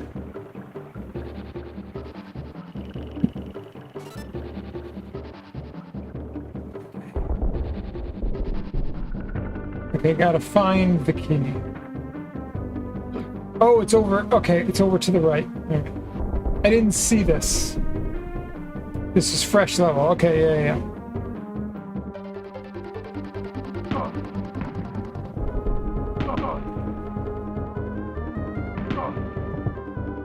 Are you kidding me?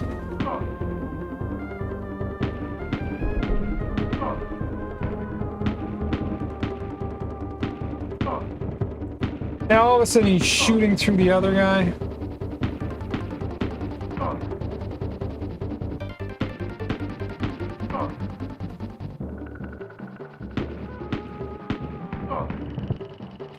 Okay, fine.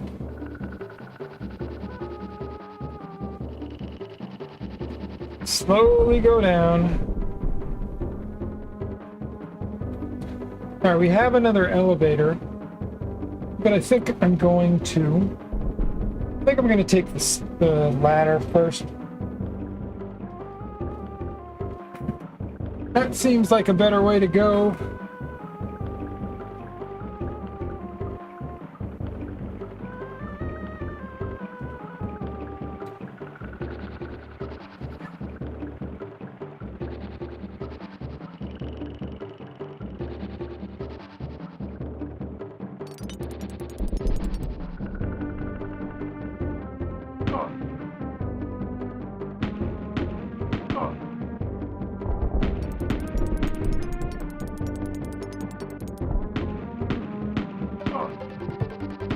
Disagree.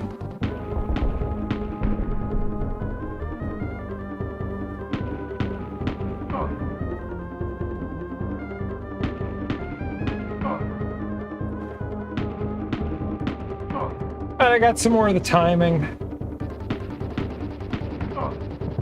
Alright.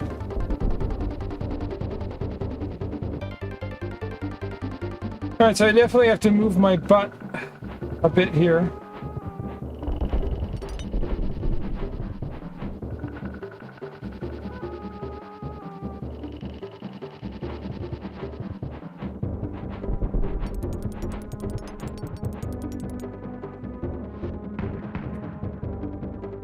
Okay, so what was the point in coming here?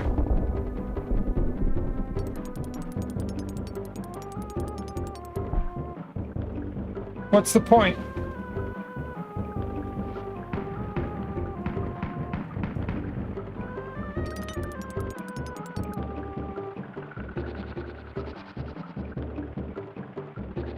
Alright, I guess, so we gotta go up first. So it means we come down here later.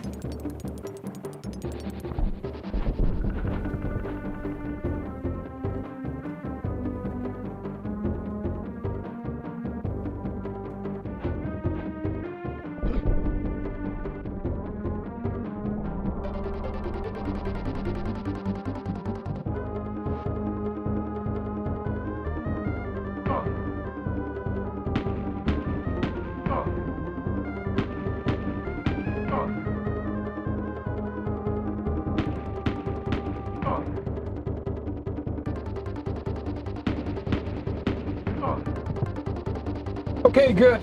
Got the timing down on these guys. Yep. Where we go up, place your bets now, you gamblers. Alright, so... let's take this guy out.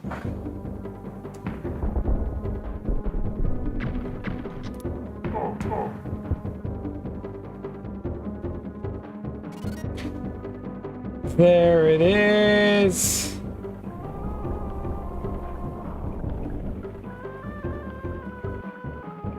Okay, good stuff.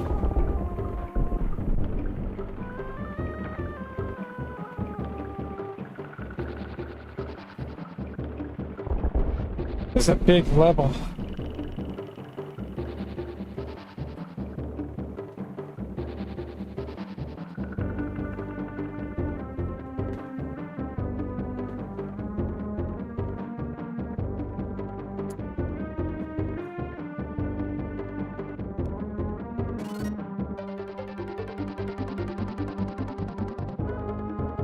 And so I have to climb. World 3 gave you trouble. Level gets pretty huge by the end.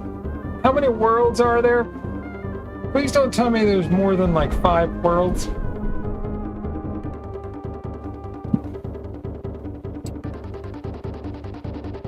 Four. Okay. All right.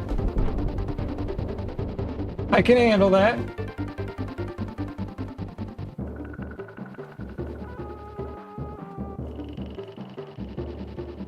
Yeah, 4 would be fine, I think.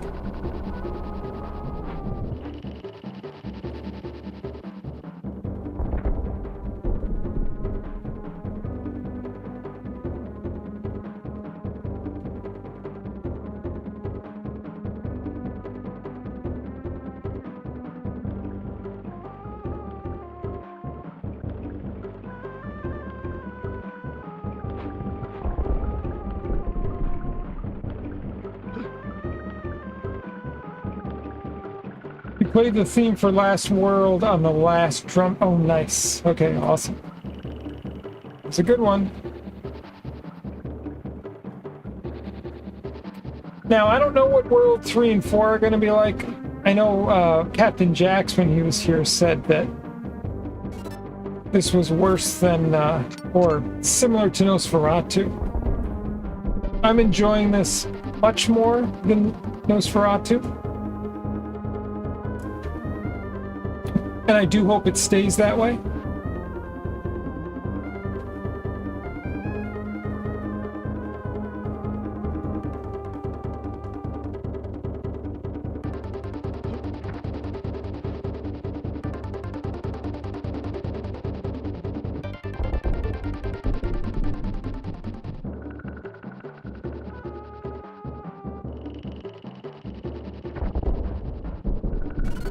World 4 has complex stuff.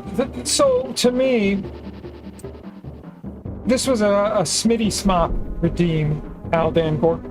So, to me, the big difference is that the platforming in Nosferatu was so difficult. It was so hard with the controls.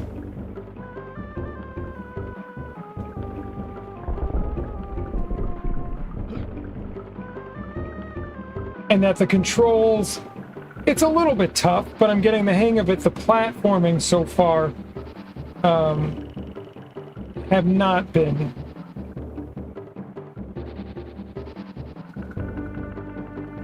nearly as bad. I think I'm going to save it here.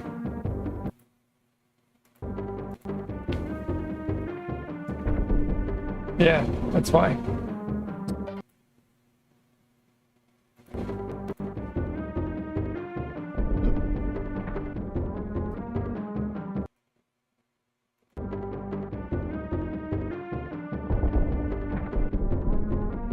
Oh, never mind. I think what I have to do is okay,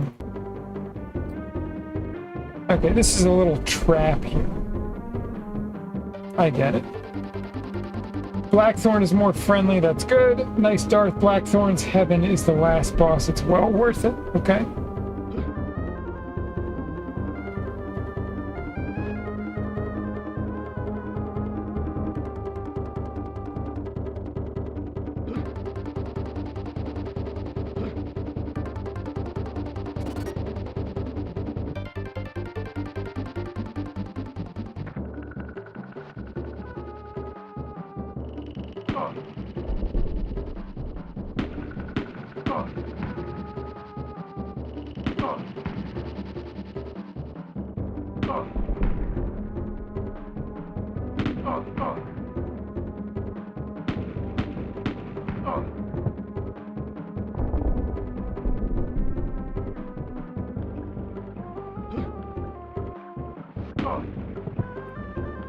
That's annoying.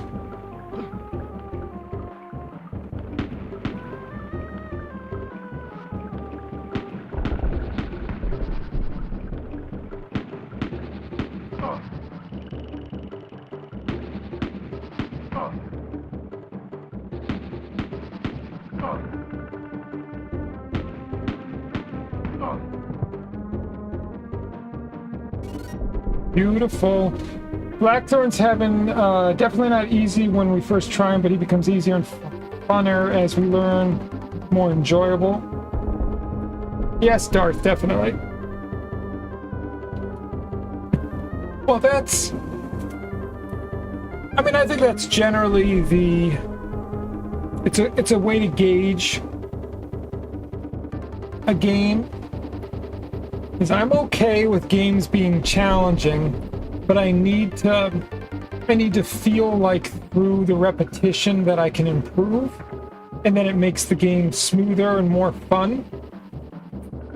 But if I'm just like bashing my head up against a wall over and over and over again, eventually, even for me, that just becomes a bit much.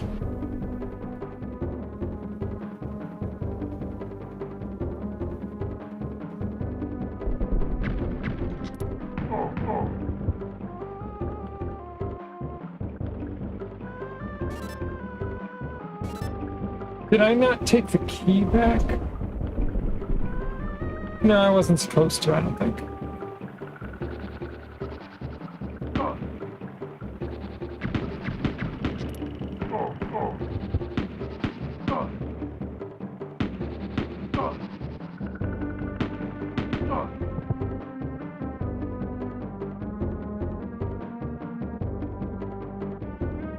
Oh, that dude actually killed the bad guy. Shit. I rushed it.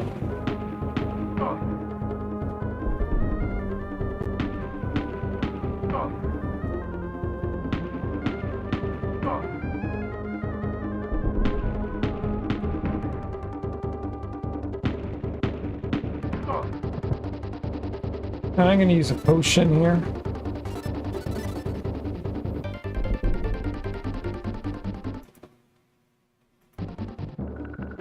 One of these days I'll stream a Nosferatu playthrough. I'll save a seat in the front row for you. I'm sure it would actually be fun to watch you play. As long as I don't have to.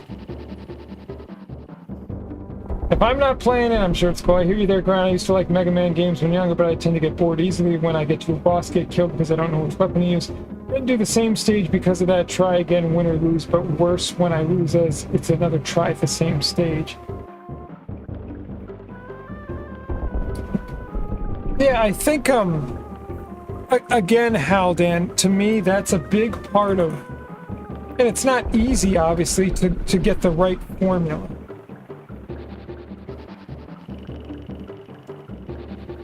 Oh, nice, we got our key. Love it.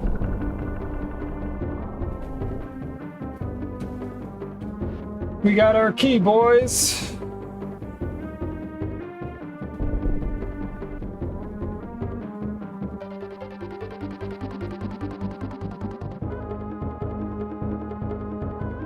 Also, you notice in Nosferatu there was no this sidestep, right? Oh my god, I was just thinking of Nosferatu. God, it was awful.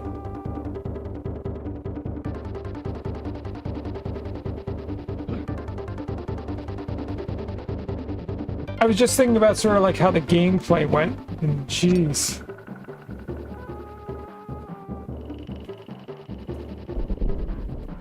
Oh my god, that game gave me... Whew. I made it through it, but... Well, I would say if you want to see me at my most, like, emotionally heightened playing a video game, that would be it. That would definitely be it.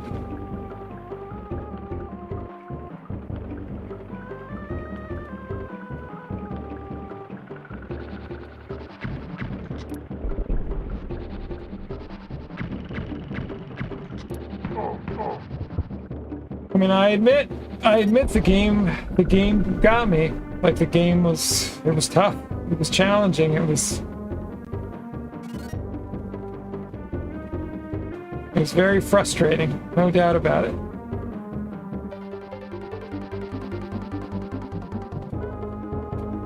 PTS Dracula.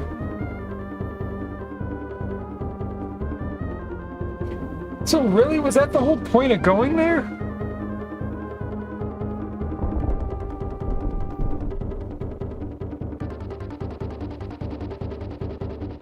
retro achievement set needed you to do a full playthrough with 7 lives. Alright, I got the levitator. Alright, good.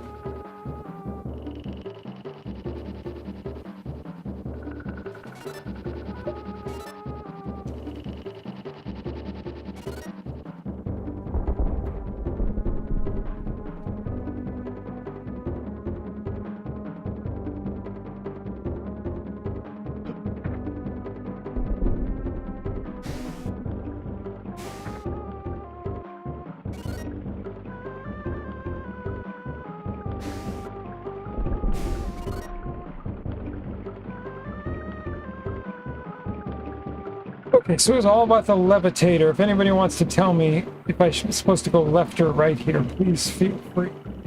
Because I'm gonna check both ways. I'm not really sure which way to go. I don't remember. Oh, I love the side step. The side step is so crucial. Right.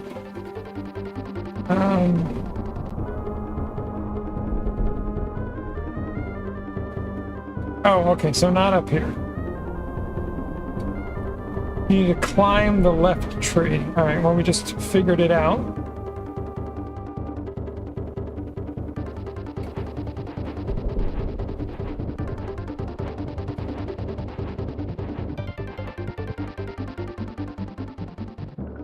This could be it right here, Cooler. This looks like a possible spot.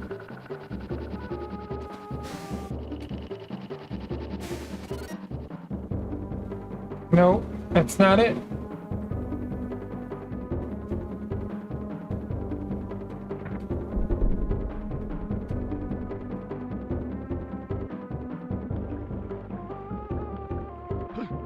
Oh, hey, Darth or Haldan, I don't know if you want to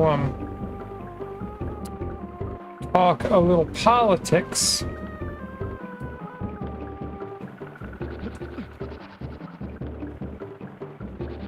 But I wanted to maybe talk a little bit about the trade deals that are going on, and I wanted to get maybe your thoughts on the trade deal with Canada that's not really...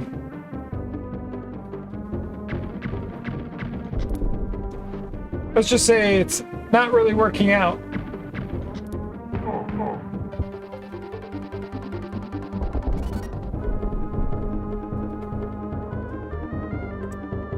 So I was just curious about your general thoughts, if you care to share.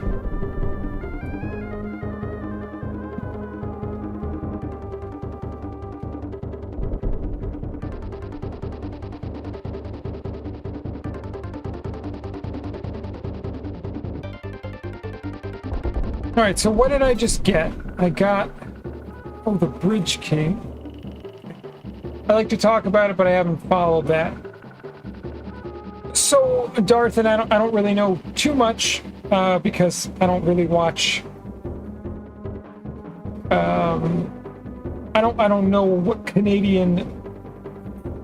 I don't know what the Canadian media and politicians are putting out to the Canadian public. But basically, President Trump has been talking for a little while, right?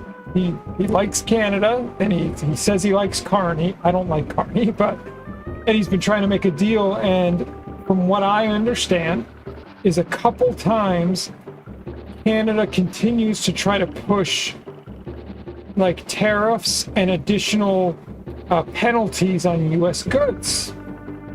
And President Trump is going, look, we're trying to make a deal, and if you keep doing this until our deal is finished, I'm not going to make a deal with you. And so I thought like a month or two ago there was going to be a deal with U.S. and Canada, and he's saying Canada's sort of being difficult. So nothing has been officially signed, so we're just going to tariff heck out of Canada. Unless Canada sort of comes to the table to try to find something that's more balanced. The EU deal was funny. Well, okay, well, Cooler, before I say anything, why don't you tell me your thoughts on that before I respond? Because I have thoughts on it.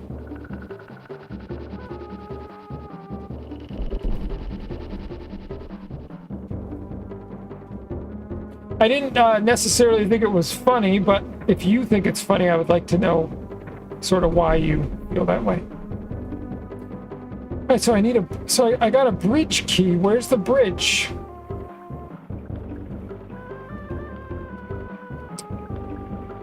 It is very hard to know where to go because everything looks the same. Well, US basically got a good bargain and access to EU, with EU getting nothing in return. Okay, so what I would say cooler is that is how it seems. Basically what's been happening is previous leadership in the US was selling us out, meaning other countries were profiting heavily while the US was losing revenue to a very high level. And so it's amazing when you start to balance the way that the trade works that, oh my God, it's actually reciprocal and that the US can benefit and the EU can benefit. But what I think also happened, and this is just my theory and my perspective, is that the US was like, especially during the Biden administration, we were sold out. And I think prior, during Obama and Clinton and the Bushes. And we were literally just dumping money to foreign interests, which I think are globalist interests, and people padding their pockets. But when President Trump started making deals and making the United States profitable again, these other countries and globalist groups like the EU started realizing that we can't sustain without having some revenue from the United States.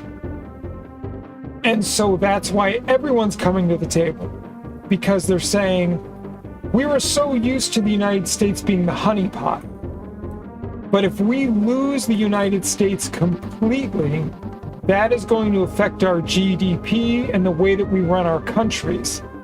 And so a lot of countries are going, well, maybe the US can't be our honeypot anymore, but we can still sustain and have a good country, a good resources, and still have like a solid base to, you know, provide for the people of the country. And so it's make or break. It's either you come to the table and take something reasonable, or you're going to be out on an island. And so I think that's very interesting, such a great approach to doing business in general. Just a ton of people celebrating the death of Hulk Hogan because it was a Trump supporter was absolutely fucking disgusting. So, Cryptic, I don't read any of that, so I haven't seen any of that. But it is disgusting. It's sad.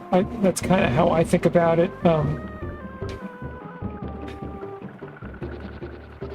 People are so broken emotionally through politics that they're just looking for brownie points. They're just virtue signaling, and it sucks because you're trying to defame someone that you know nothing about. Hulk Hogan, like all of us, was imperfect, but geez, he had a positive impact on a lot of people.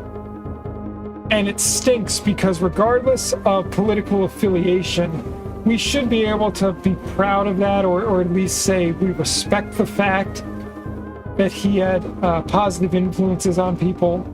And it sucks that so many people are incensed through propaganda and identity politics and virtue signaling that they just can't separate that. But you can't focus on that stuff, Cryptic, so it is what it is. It's always going to happen. Now the EU is saying they didn't do such a thing, which is the funny part. Oh, I know the trade balance was poor. Well, the EU's got a safe face cooler. Big Will says people never miss a chance to virtue signal. Oh, yep. That is the correct term. Even if it means speaking ill of the dead when their family might need it.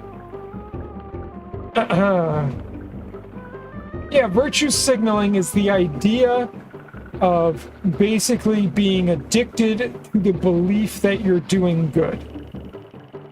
It doesn't actually mean if you're doing the morally right thing. It just means you convince yourself that you're doing the right thing and you become incensed that that's the thing that motivates you. So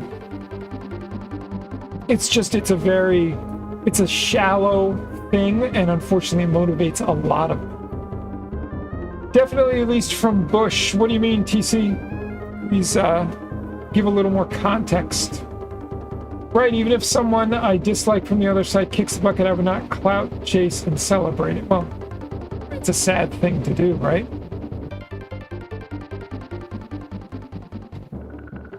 So when Joe Biden dies, or whoever it is, I mean, I don't know if the Joe Biden that's alive right now is the same Joe Biden, but anyways, he has used corruption to enrich his family. His family has been as corrupt as you can think from a political office. They've done awful things. When he dies, or when it's nationally recognized that Joe Biden passes away, I'm gonna feel sorry for the guy. And I can't ever think of like the idea of going and putting a post and celebrating that. I'm gonna think to myself, life works out in a particular way, and I'm sure he got what he deserved, and he has to live with the choices that he made. And that's it. And then you move on. That's not where you put your energy. And it's so sad that so many people put their energy into those kinds of negative things. It sucks. And they're eroding their own existence away through doing that, but literally can't sort of understand the deeper meaning and how that's affecting them. They just want the brownie points. They just want a virtue signal. They just want to get the pat on the back. Sucks. Anyways. 100% the saying here goes, you don't speak bad as in the dead, as in you speak good or don't speak at all. Having our country selling us out via trade. Yeah. It's been happening for decades, TC. It's very narcissistic. The left suffer from communal narcissism right now. I mean, I would say Big Will, it's all over the place. Like, I'm not big on the whole left-right thing, but I will say people that generally have been supporting the right, they're not getting the same brownie points for doing what I would call the intellectually and emotionally immature things that the left is doing, and the left is getting brownie points up the wazoo. That's the only difference. I mean, to be honest, right? If the right was getting the same sort of praise for doing the awful things that the left is doing, people on the right would do it too. So, again, I really stay away from the political divisive things and party lines, because I think all that shit's awful. But I definitely will talk openly about, just in general, concepts and belief systems and the right way to do things and what's important to me. And if that happens to align more with one side, then cool. Like I can totally admit that I would align more with the way that the right is now versus where the left is. But it doesn't make me tied to the right or in any way, shape, or form. So, virtue signaling is easy to illustrate. Suppose you give money to a charity. So far, so good. It's giving back. Now, if you videotape yourself donating the money to a homeless guy on the street, well, you didn't do it for homelessness. You did it for the camera. Right, and Darth, when you do it on a camera, then what do? You put it up online, or give it to your friends, or show it off, or whatever, and that's where that virtue signaling piece comes in. I also heard of a news article that we were in a surplus for the month of June, almost like the tariffs are working. So I dove into that a little bit cryptic. I'm not... Okay, so it's a little misleading in the sense that the national debt, which I don't think is our responsibility, I think it's ridiculous to think that we are paying for it. we have a surplus, but we still have that $27 trillion in debt. So it's a little bit odd. What I would want to see is the surplus month over month over month, and seeing a large buildup that then lowers housing costs, lowers prices of things, then starts paying down debt. So, again, I would say it's not a bad thing, of course, that we have the surplus, but I don't think it's like a huge victory until I see it work long term. Trudeau was a poster child for photo ops while he was wrecking everything from our culture to the economy. I agree. The right was more morally grandstanding during the moral panics of the past, but I don't mind not talking after right terms. Yeah, Big Will, you have every right to talk in left and right terms, and it's totally cool, and anyone that wants to do that, I was just simply stating the context that I use generally when I want to talk about these things, but just because I don't speak in that way doesn't mean you can't. So don't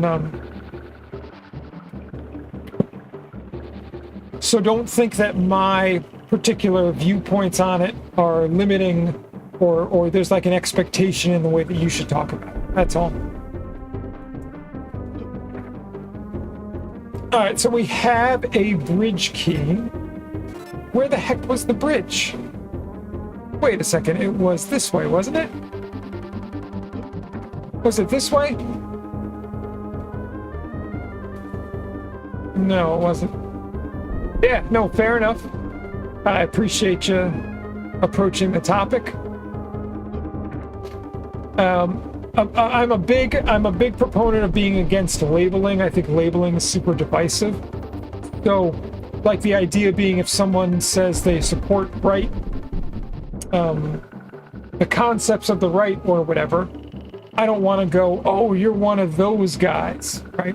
I would want to go, well, explain that to me. How does that define your life, or how is that interesting to you, or what do you like about that? And then I would more judge you or learn about you based on the specifics that you outline. And so I just want to make sure that people don't get polarized by the specific labels. Because unfortunately, a lot of people can't handle it. Yeah, it's annoying being labeled as X just because of one opinion. Yeah, it's insane. It's totally insane.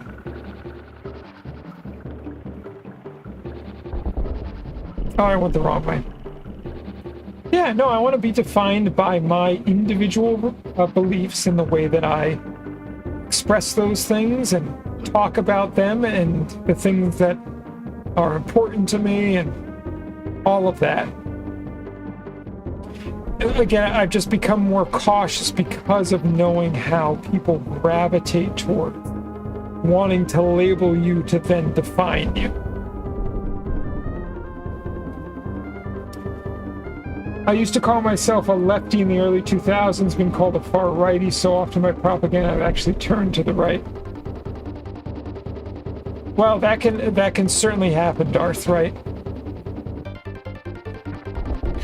I think when you start to see the way that one side acts, or sort of the labels being thrown at you, it can actually push you in a particular direction. All right, so I don't know where this bridge is. I'm sorry, I've gotten so caught up in the conversation. But I have a bridge key, and I know that that's what will help us progress.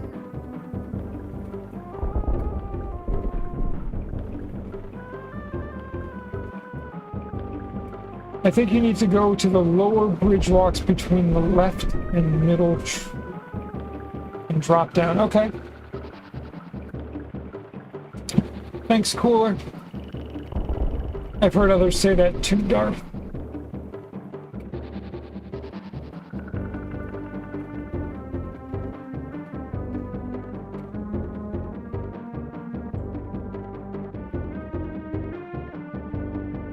Yeah, I mean, to be honest with you, I think it would be really neat to have someone in this channel. I guess it's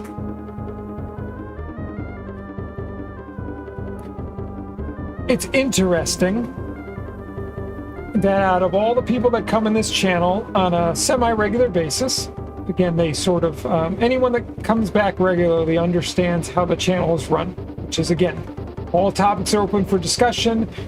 Keep yourself emotionally balanced. Don't label or attack anyone. And if you do that, you can express yourself in any way that you want.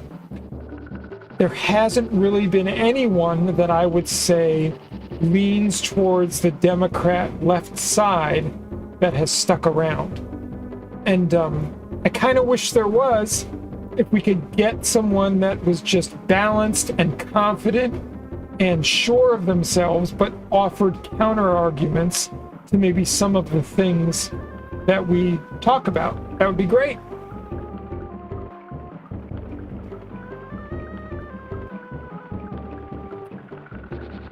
Might want to save when you get there. It's pretty... Okay. All right, thanks, Cooler.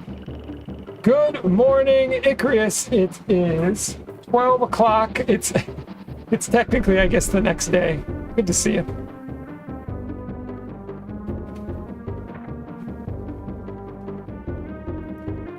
When you go to the lower bridge walks between the left and the middle tree. That doesn't surprise you. Yeah. It's the movie watching Legend Icarus. I remember a time where it was exclusively the left that were watching, that were watchful of pharma abuses, and they transformed into socialist authoritarians when COVID, the Kung Flu came along. It made so very little sense. Although I do know leftists that disapprove of woke sentimentality and emotionalism. That sounds interesting.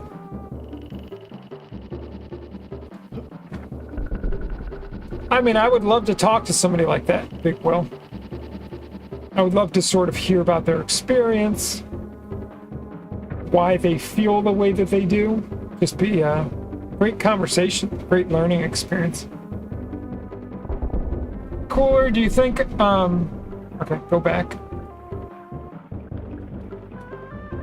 I kind of think leftists that actually like, the kind of leftists that actually like the working class. I'm gonna head to bed. All right, Cryptic, sounds good, brother. I'll probably be on another like 30 minutes or so. And then I may call it a night too, but of course, thanks for being here. Appreciate you.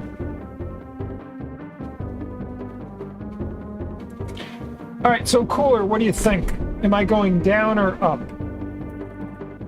I don't know if you have any thoughts here. But I'm cool with up and left. Okay. Thank you. Appreciate it.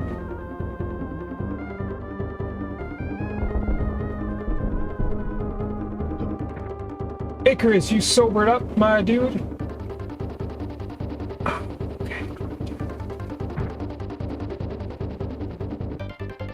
It's so funny. I was trying to avoid dropping down because I was like, I don't want to, you know, by accident slip and fall and whatever. Oh, jeez. Hey.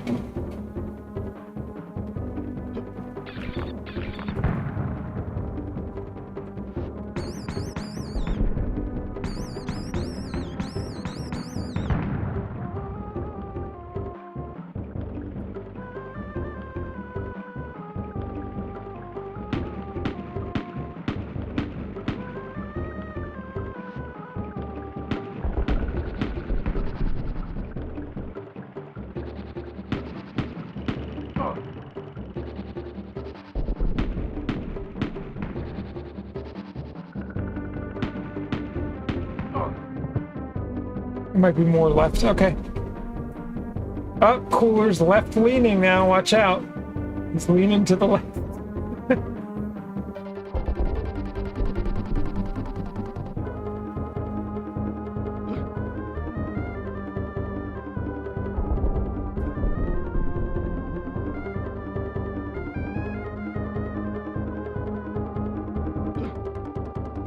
It's where you saw the tall pillars. Okay.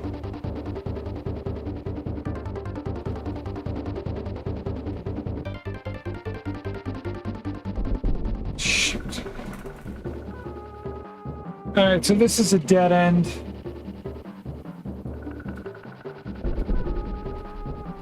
Okay, that's about right. Okay.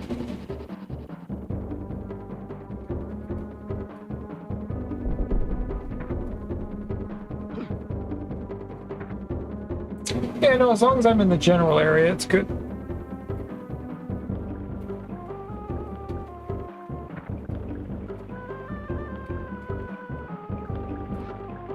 All right. Okay, so that's the dead end.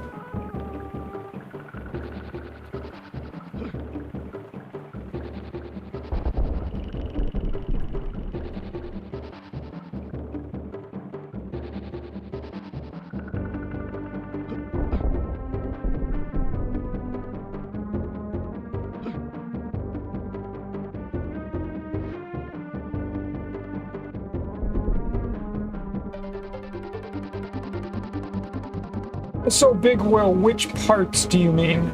Give me a little more context when you say.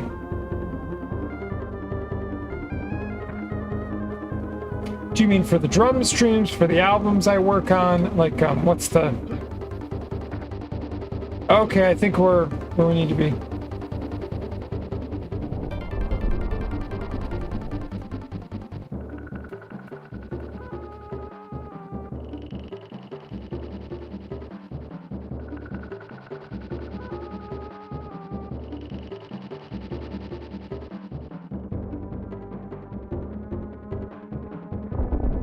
Okay, so there it is. How the frick do we get there? Okay, it's got to be down. All right, down the ladder. Down the ladder.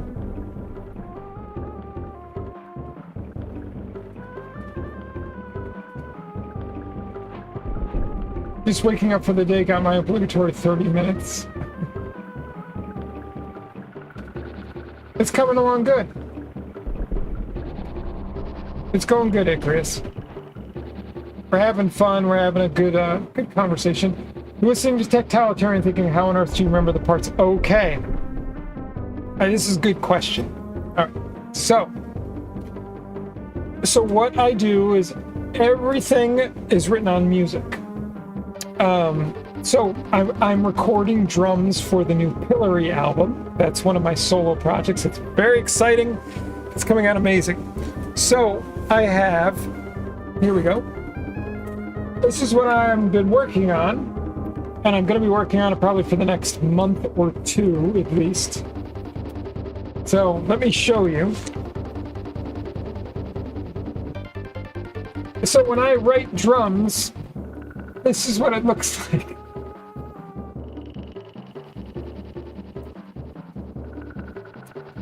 And then what I do is I bring all of that to the drum set, and I literally play what I've written. When it comes to memorizing, what I would just tell you is that for whatever reason, music has been one of my languages. That's the best way I can describe it. And it just makes sense to me.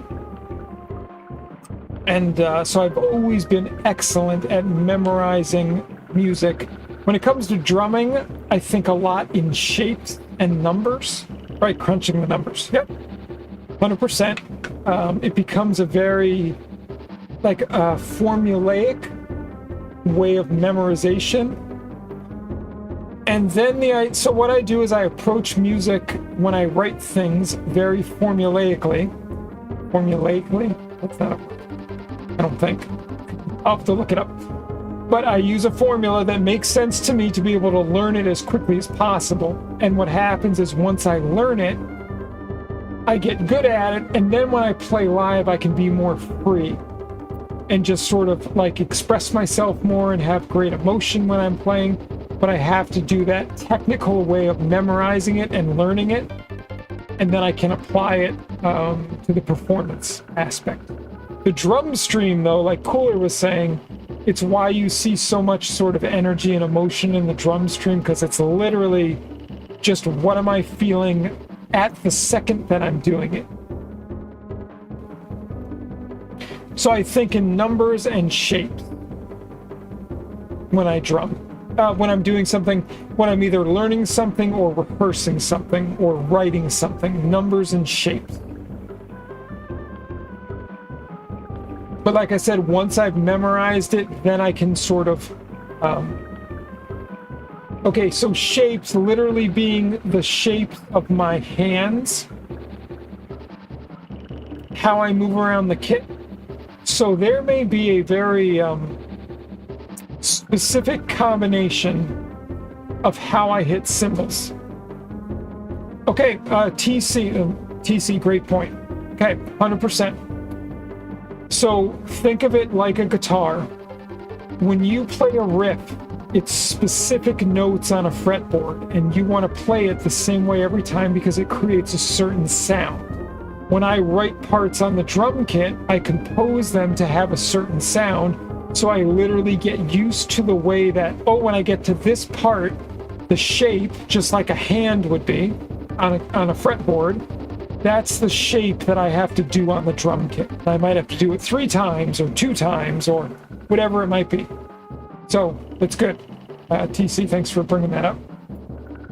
Because that's often the way that I express it is I go, well, a guitar player sees a shape and it sounds a certain way, right? When my hand is in this shape, it sounds this way. Same thing on the drums, for me.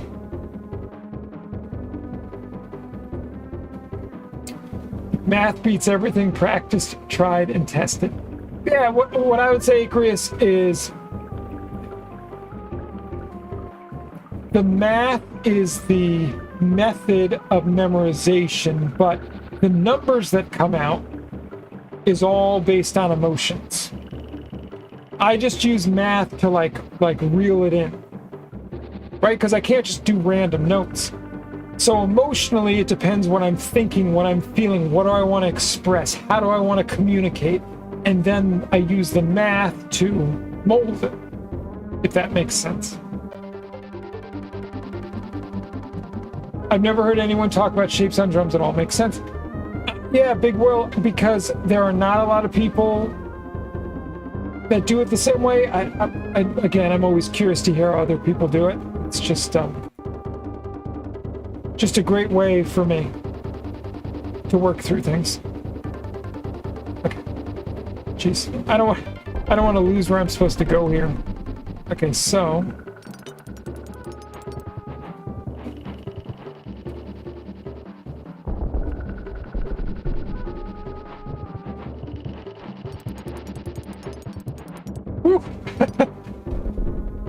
Okay, so this has to be the spot, right? This has to be the spot. Yes! We did it! Finally. Yeah, I think 1 shape per octave based on the scale, and then mentally picture that shape at every octave to move quickly around the board. Totally makes sense. The other thing I want to say about shapes is it's like a shortcut. So when I have... Okay, so I'm working on this Pillory album. The drums are just unbelievably complicated and technical. Initially, I have to look at every note to figure out what the heck I wrote and how to play it. But as soon as I do that, the way that I get good at it to be able to record it is to condense it to a shape. So just like TC is saying, that the way that you get quicker or more efficient at something is to condense it into a shape, a way to memorize it. It's a way to memorize, instead of me playing 12 random notes on the drum kit and going 1, 2, 3, 4, 5, 6, 7, 8, 9, 10, 11, 12. I have to think of that and go, that's the shape, and all 12 notes fall into that shape. So I hope that makes sense. It's not just memory, in my experience at least, everything it becomes predictory. I've been told I'm a very rudimental drummer. That's interesting, Big Will, because I have not been a big rudiment guy. It didn't sort of compute with the way that I approach the drum kit, but I think there are a lot of drummers that use rudiments, and they're freaking great, man. There's an item on the other side you can get with the levitator. Okay. Yeah. No, okay. I gotcha, Big Will. Yep. not rudimentary, but you use rudiments in your drumming. Or did I miss something?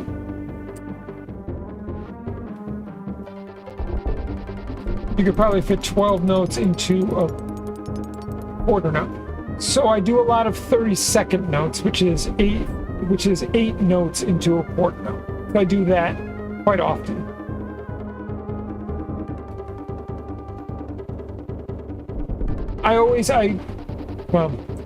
So all my clicks are in eighth notes and quarter notes. So, Cooler, am I going the right way? You're thinking there's something this way?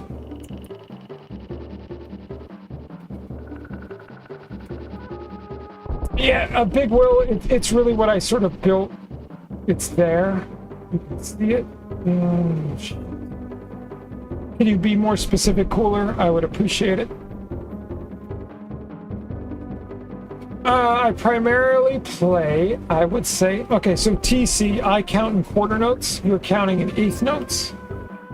Bottom right corner.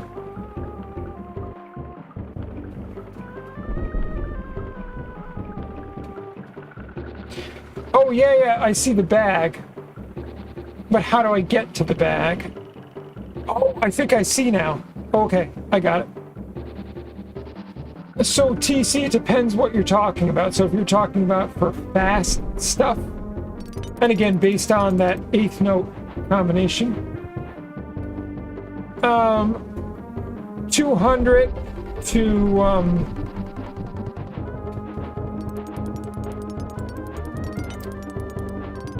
200 to 260 is generally where everything is located.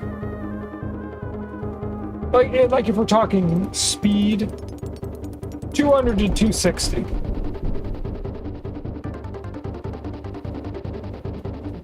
And I would say my favorite tempo is 240, which I call 120, but 240 is my favorite speed. Like if you watch the drum stream, the stuff that I really excel at is somewhere in that 215 to like 250 range.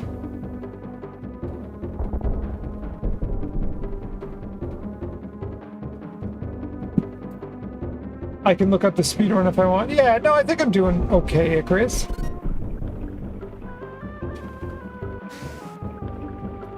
Alright, so I'm trying to see though. What am I supposed to do here?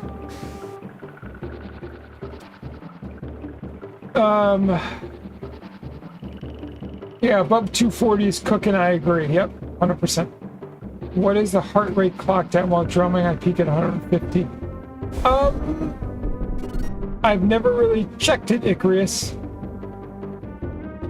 To be honest, what I would say is it's not the drumming that generally gets my heart rate up, it's the way that I'm feeling.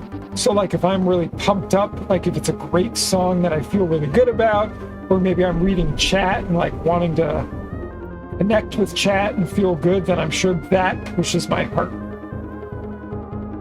The thing I was impressed with was your finger blast. So, Big Will, it's funny, a few people over the years, actually a lot of people have said,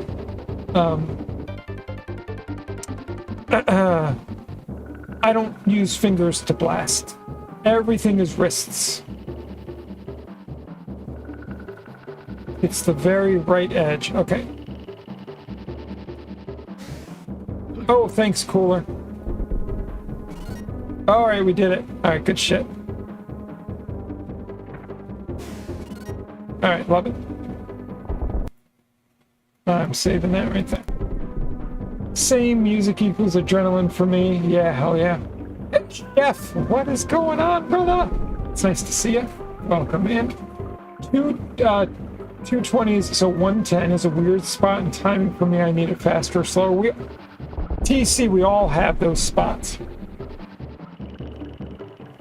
I would say like 80 to 90 is a little bit weird for me.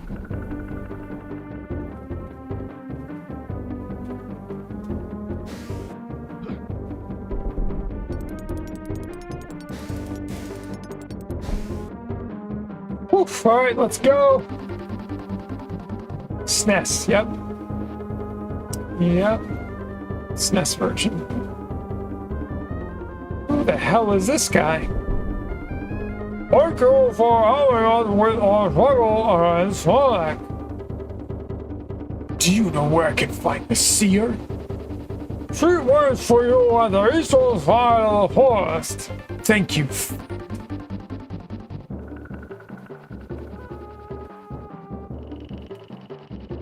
Oh, we go up.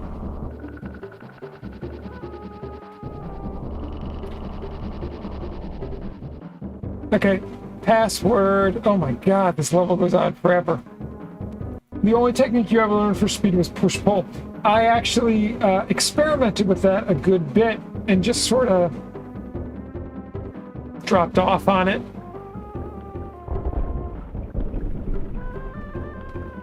But I know it has great potential, Big Will. 160 is oddly slow for lead stuff, especially arpeggios, I agree. I wouldn't do, so TC, I wouldn't do arpeggios that slow, everything would be picked for me. And heel toe for bass drums, but I didn't like the heel toe technique. It's a bit wishy-washy for me. It took me ages to learn push-pull. Yeah, it seems like push-pull would take a long-ass time. I learned double strokes on the feet. That really, that broke the plateau for me, for feet.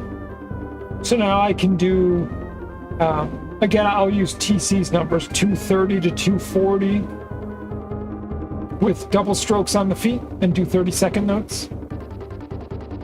My feet were always a little bit behind my hands. My hands have always been a bit, yeah, just always been a bit ahead of my feet. Power to the Andrathi, take this bomb. Thank you. Oh my god. We have so many items now. And we have two different ways to go. Yeah, I switched to the neck pickup for slow arps. The softness just helps me.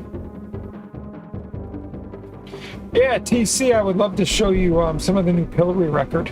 The guitar playing for me was definitely super challenging. Bass playing too. Oh, you son of a bitch.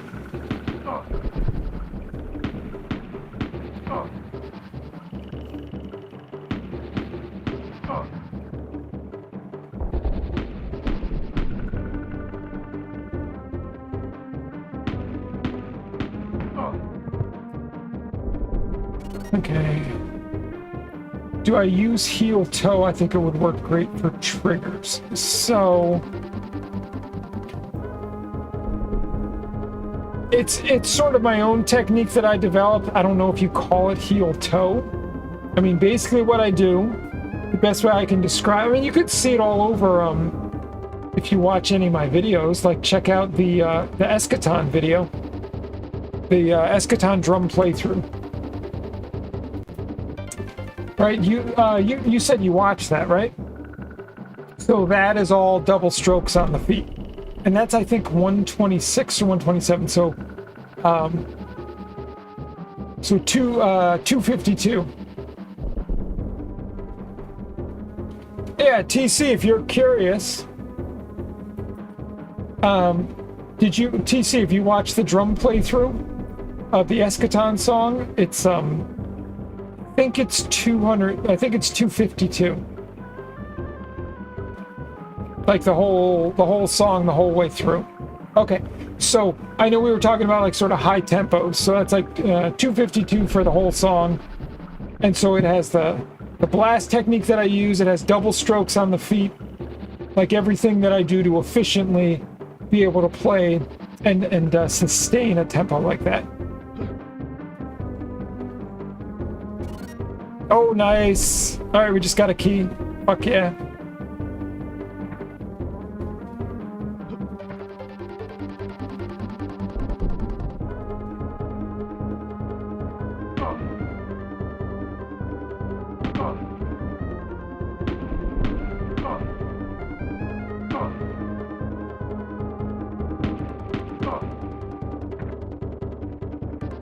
We'd love to learn Molar. So is that just sort of like...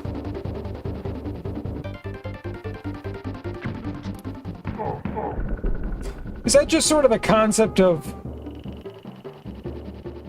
essentially using the movement of your arm to kind of get like that 2-for-1 style hit? Is that...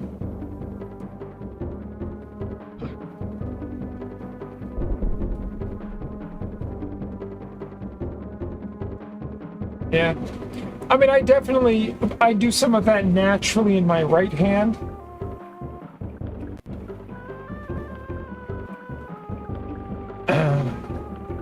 What I would say, Big Will, is I'm a single stroke player, and so I've always just wanted to become as efficient as possible at playing single strokes.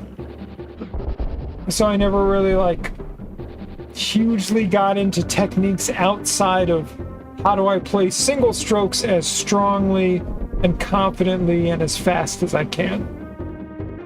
But again, I love all the techniques that exist around drumming, and I commend anyone that becomes great or really skilled at a particular technique. I think it's awesome. Some can get up to 5 bounce per whip. Yeah. So the other thing, Big Will, is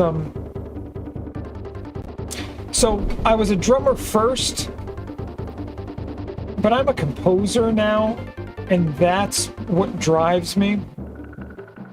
And I love drumming, but I love performing and composing, and so I never got overly caught up in what I would say is sort of like the minutia of all the different kind of drum techniques. I learned what worked for what I wanted to express, and I just wanted to become really good at it and really efficient at it. And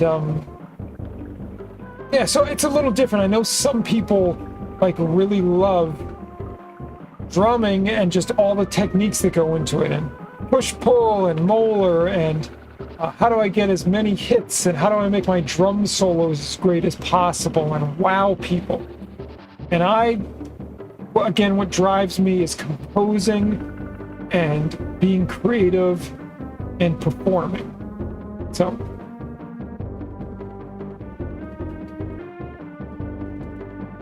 you'll hit that again and watch the details. You love beastly metal drumming. Oh, thanks, TC. Once you hit 8, you've made it. I think with metal singles would be most effective. In my opinion, you would need to be able to shake to beat 5 taps. I shake a lot. Tighten your arms and make them shake. Best to be a master of what you do, which you have done. Oh, I appreciate that, Big One. Appreciate it very much. Oh, I didn't even see that bastard. I'm gonna get you, motherfucker.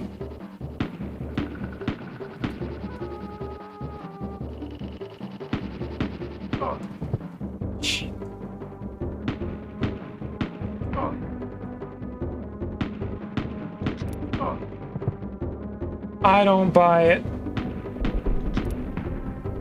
God. You gotta be right on that.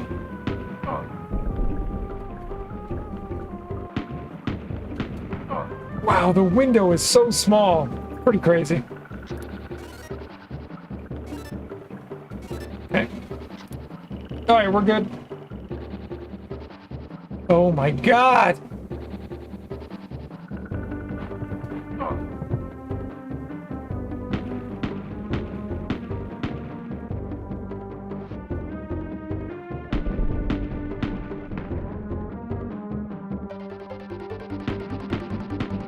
So many of these guys.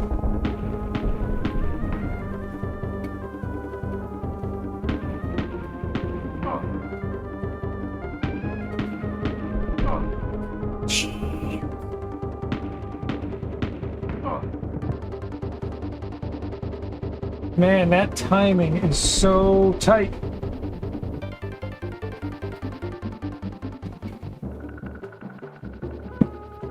All right. I gotta watch my life here.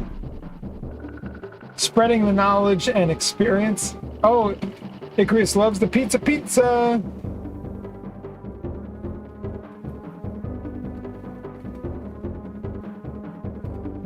Alright, Alright, so do we have... I don't think we do. Oh, we do.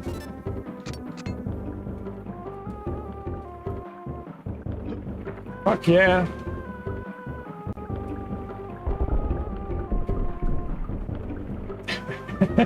No, Icarus is not a drummer. No, sir. But he's got his skills.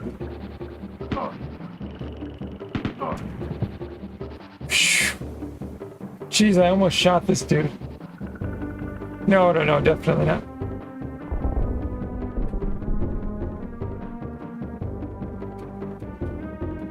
But I have to say, Icarus supports the drum stream like a frickin' badass, so...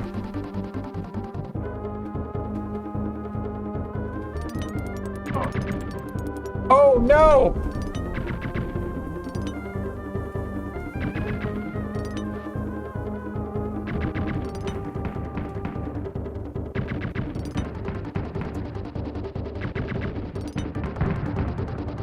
Woof! I'm still gunning for you getting that front page. I mean, Icarus, I hope one day we can do that, man.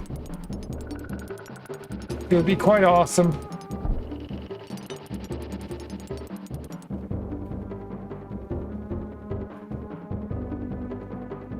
Okay, so I need to do this. Okay, I got it. All right, we can do it.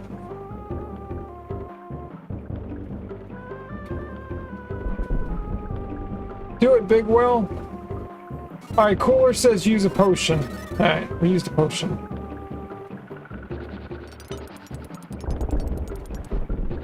Whoops.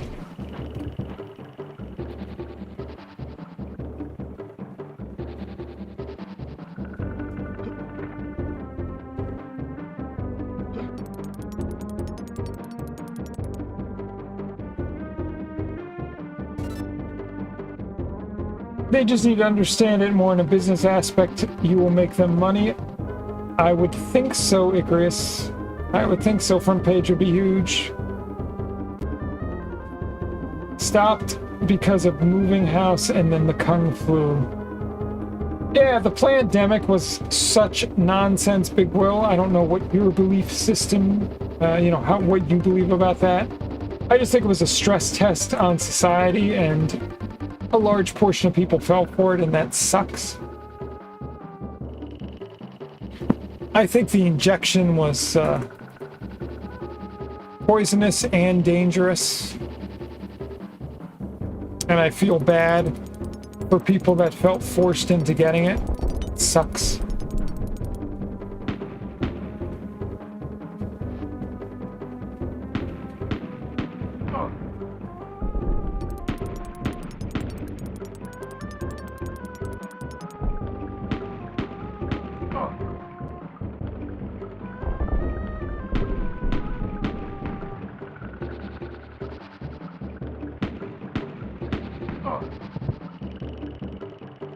COVID killed all the gigs. Oh, I know. Yep.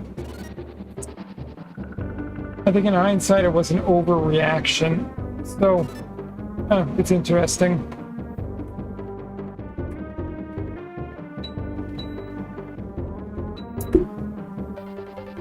So again, I think it was all planned. I think, personally, I don't believe in the virus. I don't believe, I think it was specifically meant to control us, and it was a stress test to see what they could get away with. Well, I mean, TC, it's if you understand humans and are honest about it, that needs to be the #1 place that you look at, right? Was there giant profit and giant benefit from hurting people or ruining lives? And if there was, you immediately know that whatever they're telling you, the reason they did it is not the reason they did it for, right? Meaning there was a different agenda behind it. COVID started this artificial economy inflation to deflate the population. Yeah.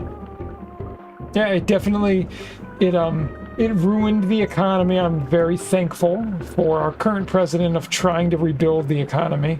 But yeah, it was awful. I mean, the idea, to me, it was so clear, right, that they forced small businesses, independent businesses to close, but still kept large corporate businesses open that give lots of money to political agendas. I mean, it's pretty simple stuff, guys, if you can take a step back. All right, so... All right, what am I missing here?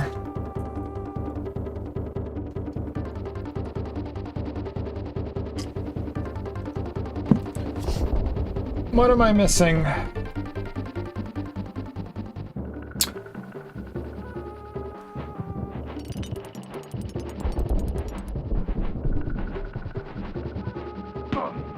Oh, here we go. Okay. Oh, geez, this is bizarre.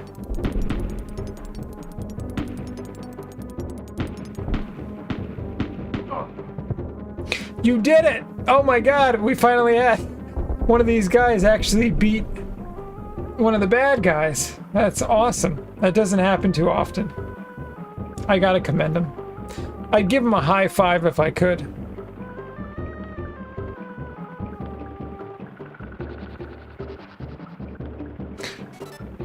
Well, darn it. Okay, so I don't have...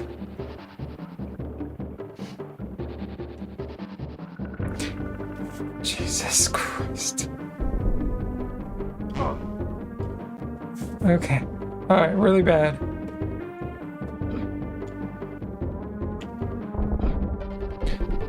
Alright, so I'm complete. Oh my god, I should have seen this. Yeah, okay. Yep. I read everything in chat. Whoa, look at what we have here.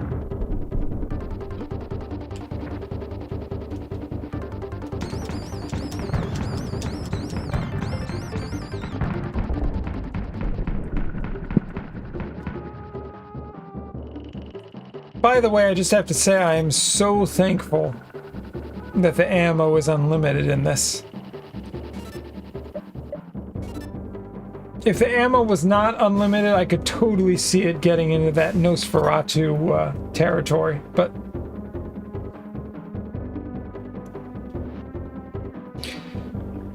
Oh yeah, that's what we're... Yeah, it's coming up, Icarus. It's coming up, dude.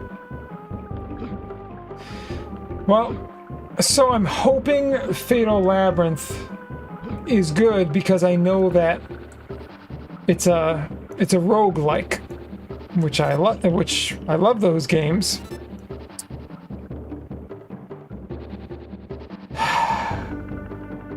Okay. So I'm hoping it's somewhat fair and well done. All right, we gotta go back.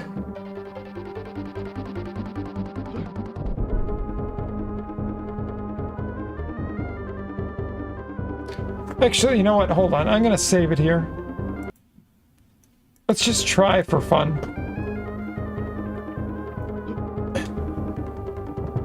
Okay. So the game won't let us go that far. I didn't think they would. I figured it was like a shut-off point. Okay.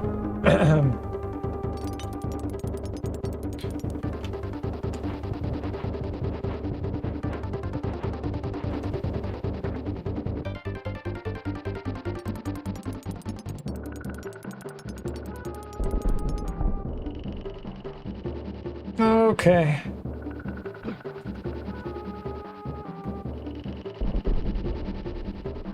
Huh.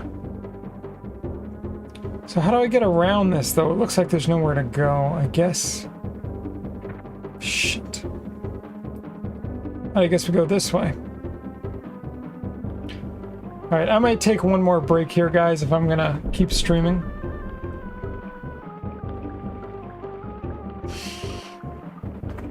Alright, just take one more quick break, and then, oh, here we go. Then I'll do a little bit more. It's past my bedtime, but we're having fun, so... It is what it is.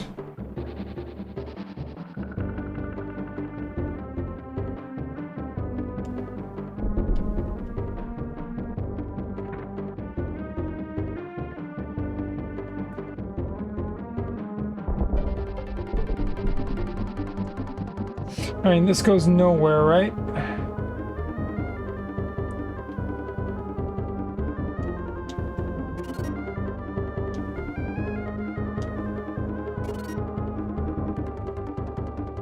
Alright, if anyone wants to help me out here, by the way, I'm always open to suggestions. Don't be shy.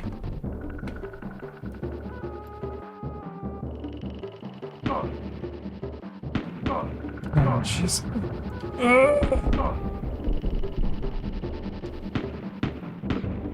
Not looking up the speed run. Kappa. Oh, here we go. Here we go. This looks new.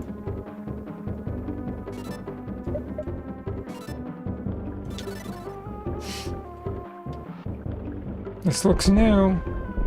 No, it's not new. Okay. Geez, everything kind of looks the same at this point.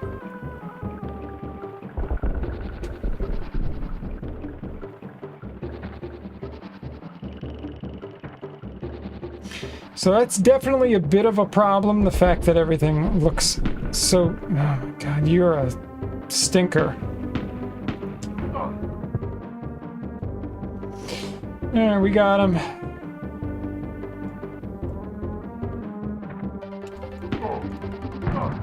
No!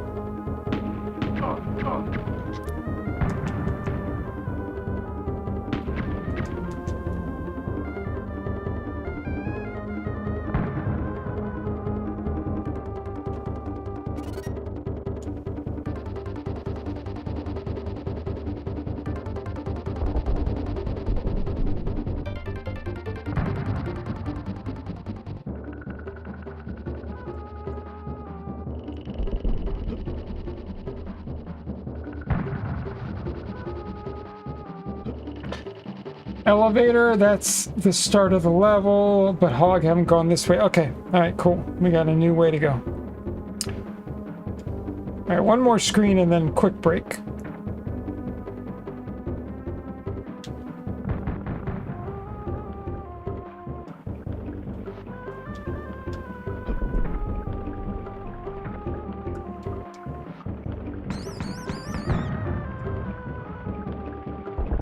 Woo, we got another potion. I love that.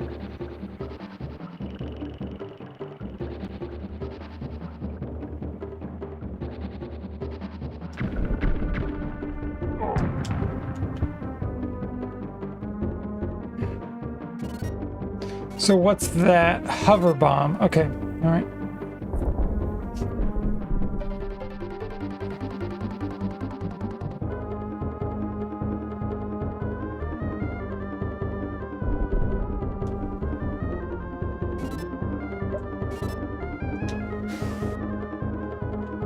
No!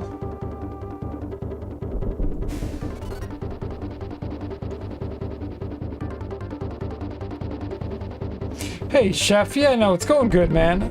I'm enjoying it. It's fine. Just getting a little stuck, but... Alright, friends, I'm gonna take a short break, and we'll just play a little bit more. You can't climb up with your gun out. Okay, Darth.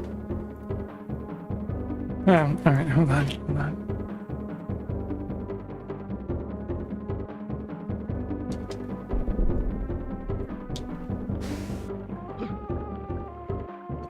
Okay.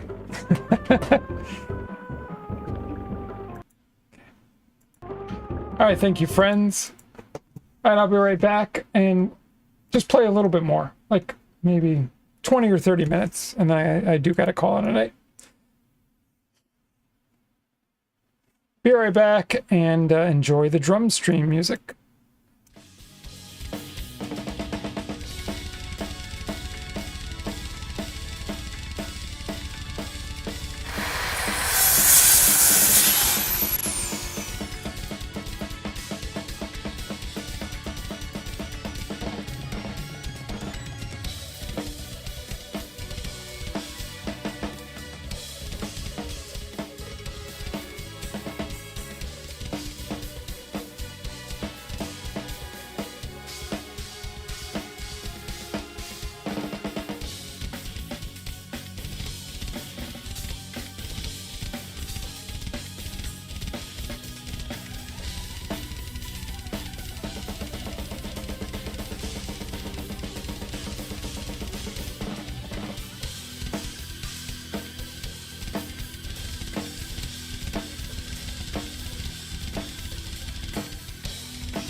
Okay, we back.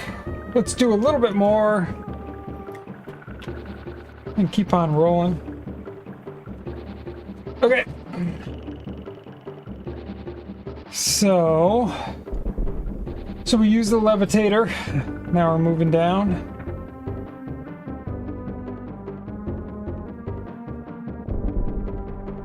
Also, I was thinking if everyone doesn't mind at the end of the stream, I still haven't... Well, Haldan Gore's not here, Darth, unfortunately. I don't think. I don't know if he's asleep.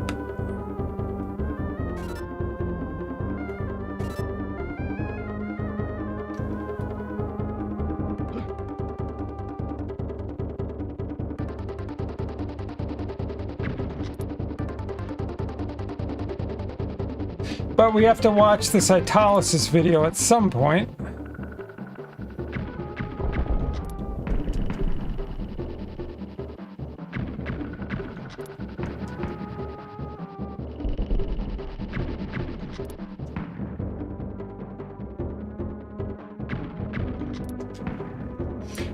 Right, because he loves the horror.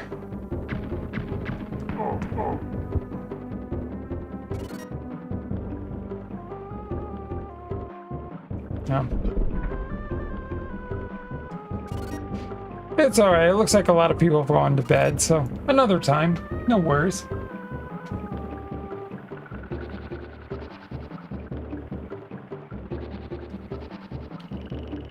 Oh wow, okay.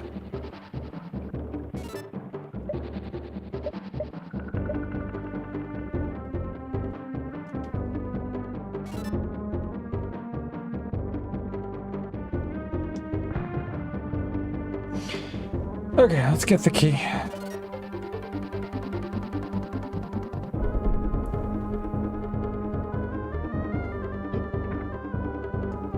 Yeah, use the key nearby. Faux show.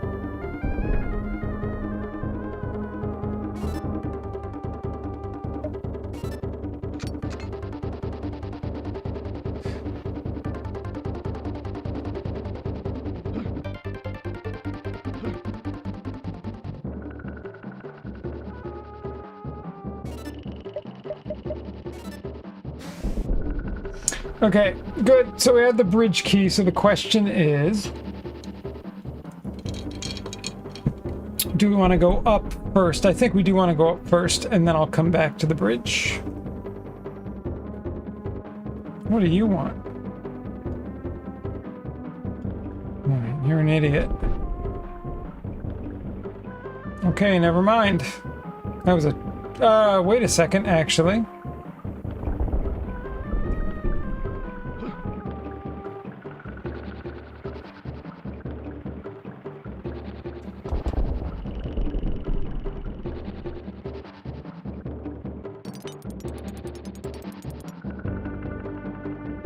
I think this is new. No. Okay. All right, never mind.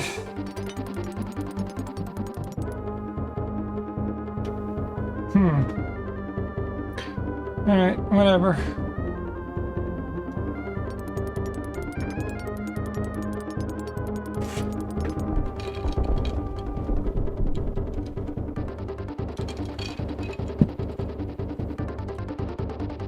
I'm definitely getting better at this game, so that's good.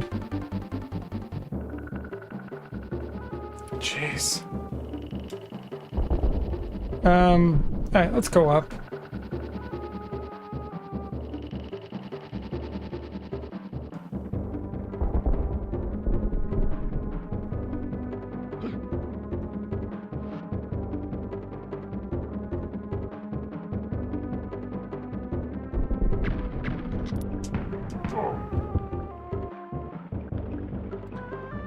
I love that those guys go down so easy compared to these frickin' shooters. Alright. Oh, I was supposed to go the other way first. Big fail on my part.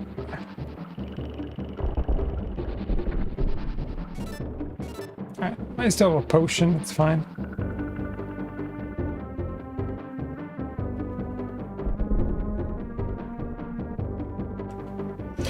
Feels like the level is ending soon. I hope so, Darth, and that's exactly where we'll call it a night.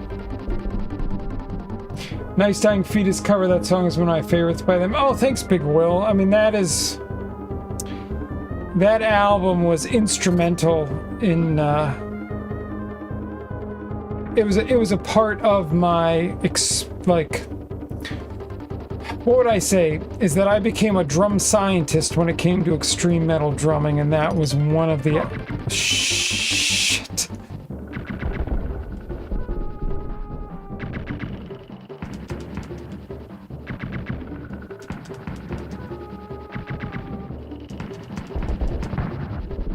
And that was one of the albums that I studied, which had Kevin Talley on drumming. And Kevin Talley is a super nice guy. I've met him a bunch of times. I toured with him when he was in Doth.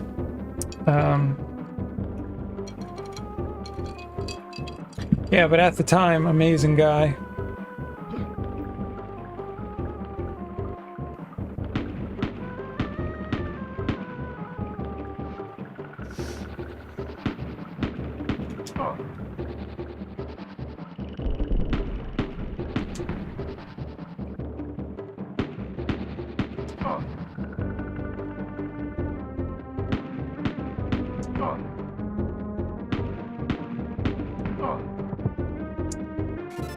Hey, haha, what's up? A drum scientist? What was the drumming? Null. Hypothesis? It was an approach that I sort of had, and then when I met Mike Mangini and had him as an instructor for a while, it was the idea of deep diving into the specifics of extreme drumming.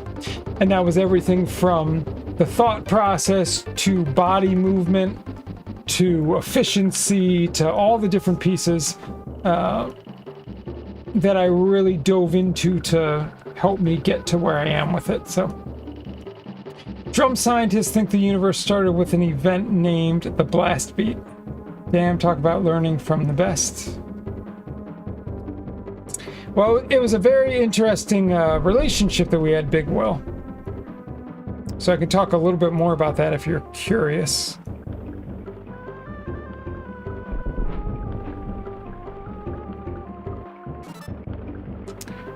Okay, so of course we got this frickin' thing that I should have...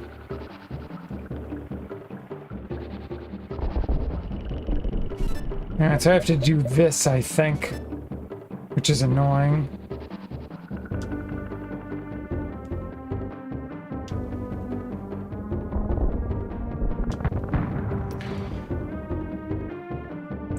How went the Mario Kart today? Haha, we did it.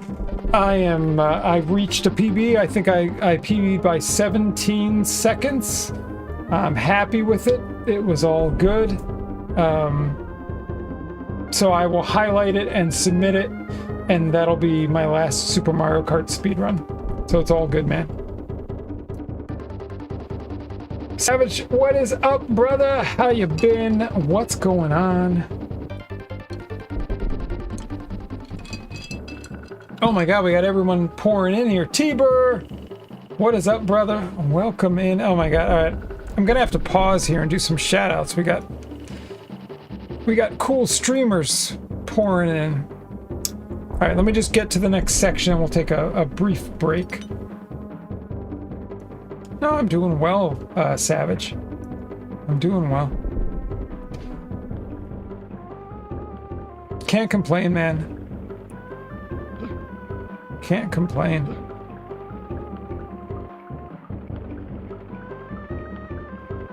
I mean, I guess I could, I'm just not going to.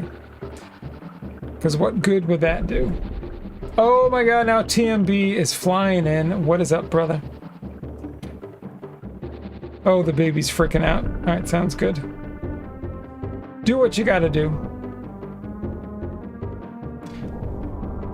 Oh my god, alright. Jeez, another section! Alright, I think I have to call... I think I gotta call the game there, like, unless we're... This is like password number 6.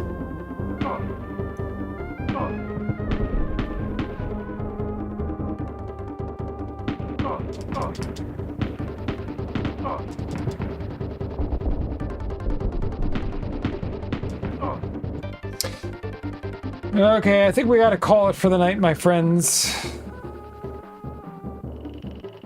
It's just too long. All right, so why don't we do this? We'll come back. I'll come back to it on Thursday. All right, so who dropped in? All right, so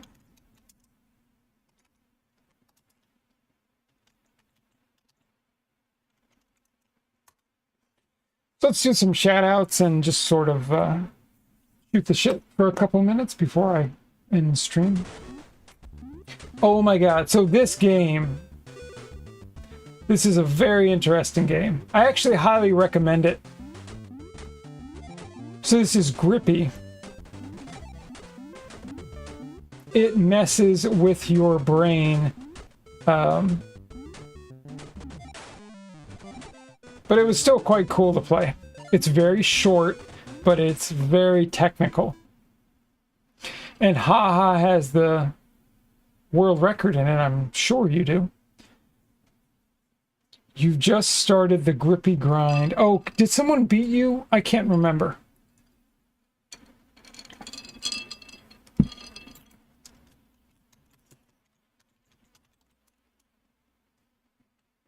All right, let's shout out Tiber, our resident drummer. He does some gaming, but he's been drumming a lot more lately. Oh man, I don't do that pause buffering nonsense. Oh, we got Mega Man 1. I love Mega Man 1. I don't what? Okay. So that input seemed to have held for some reason. You know, that's a nice thing about I've never played with like a input detector before, like on the thing. I'd love to catch myself on my own bullshit sometime, because I'm like, maybe I was moving. I can watch an instant replay now, and watch my inputs, and determine, was it the game, or was it me? Totally. No, I get it, man. God, what a great game that is, the first Mega Man. Alright, I don't know if Savage Quest is back, but we're going to give him a quick shout out too. He's a good dude, good supporter of the stream, and he plays tons of different games. Which is Sonic 2 or 3? What's he doing?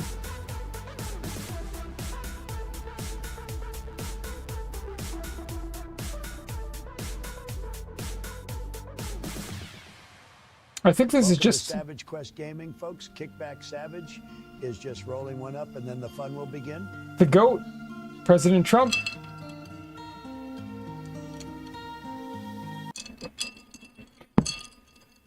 Check out Savage, check out Tiber, and check out Haha. All right, friends. So I don't know if you guys would like to watch the video for the new Cytolysis song, the new single, which is one of my solo projects. Album comes out on August 8th. I've been wanting to watch it on stream, but I know it's kind of late. So we could always save it for another time unless people would like to see it. And then we can get that stuff rolling.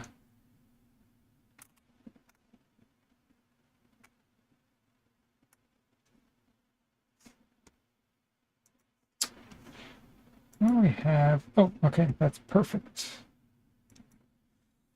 All right, we got to go for it from Big Will, and T-Bird's down. Okay, great.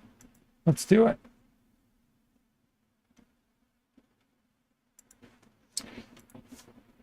All right, so we're going to go over here, my friend.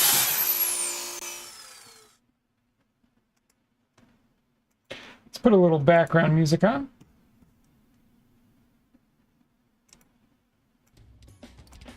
So for anyone that doesn't know, I have a couple different solo projects. One is Pillory and the other one is Cytolysis. And the new Cytolysis record, it is coming out August 8th. And the first two singles have been released for that.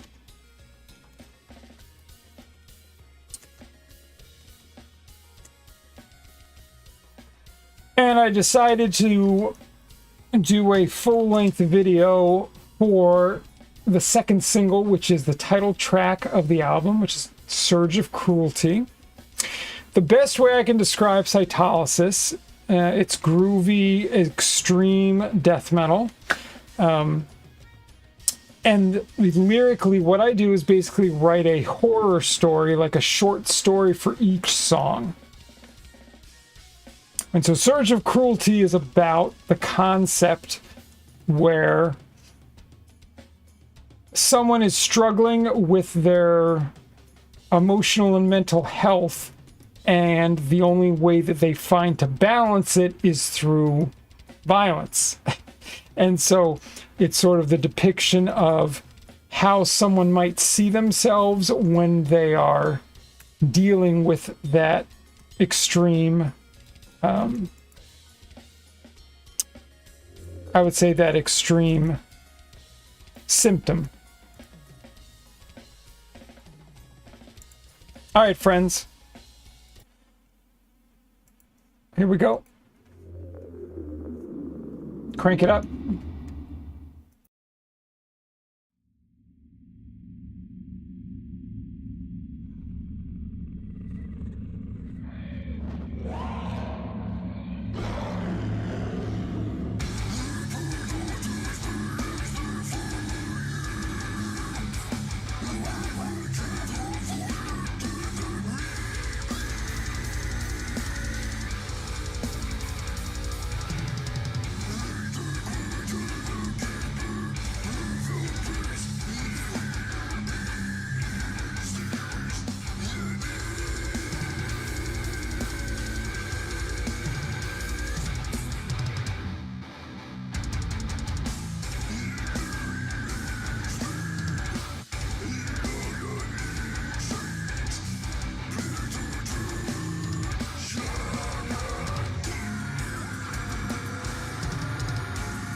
what it sees now.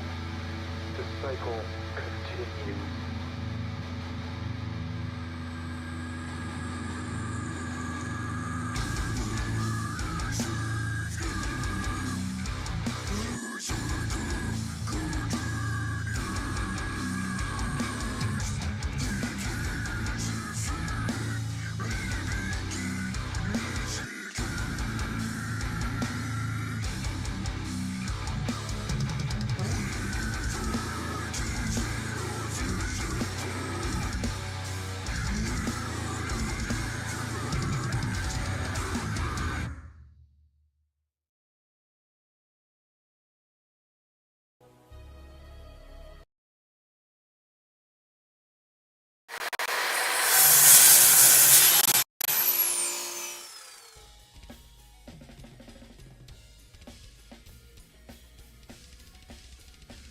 All right. Well, that's pretty goddamn intense, I have to admit.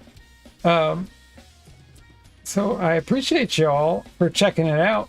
Yeah, that's the title track off the record. It was a lot of fun. It was a lot of work, but super happy with how it all turned out. Let's see, what did I miss here? Yeah, TMB, yep, doing the vocals as well. Thanks, Tiber, I appreciate that.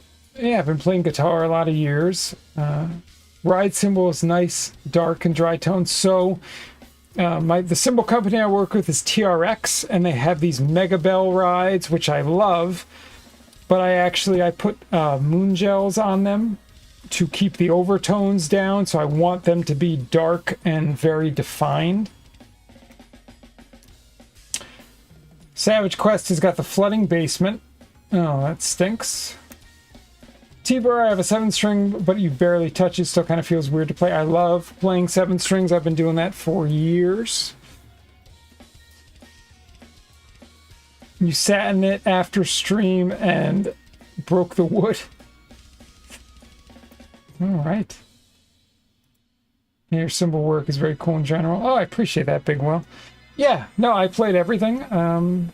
Yep, played, wrote, composed, recorded, mixed, mastered, whatever you would. Yeah, it's just it's a solo project. I have 2 different ones that because I work with a lot of other bands too. So like the new Eschaton record, and I'm in the group Serpent of Gnosis, and I'm in the band Goratory. But I like to keep my solo projects alive too, so.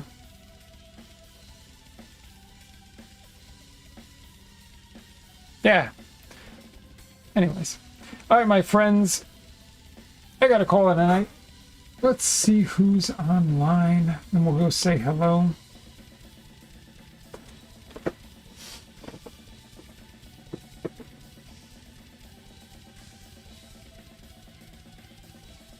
Oh, gee, Zaylen's on.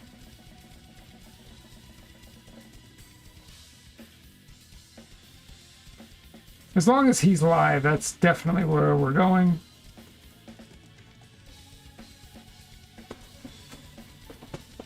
All right, so the plan is I will be back Thursday, and, well, we don't have to do any more Super Mario Kart, so probably be back on the Blackthorn. Well, I don't know. I mean, we could do Lufia. We could do some Ancient Cave. I haven't done Ancient Cave in a while. So, I'll figure it out. Thanks, everyone, for being here. Let's get the raid set up.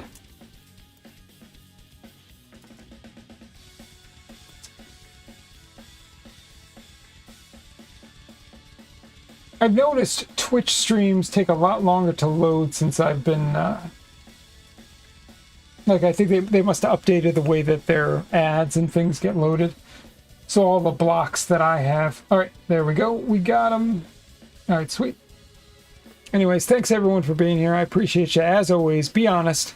Speak your truths, express your thoughts in a straightforward way. I am House of Grind. On this channel, we love metal and retro. Please say what's up to Zaylen. Super cool guy. And I will see you all on Thursday evening Take care. Be well.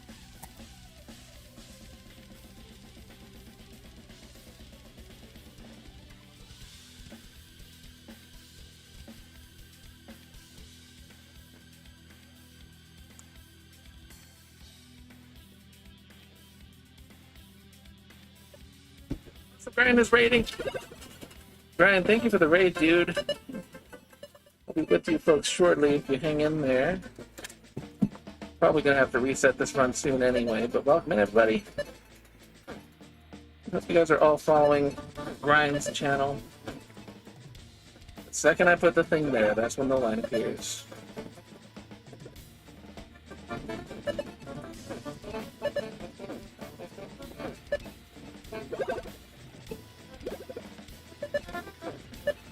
Okay. No. Oh my god, why?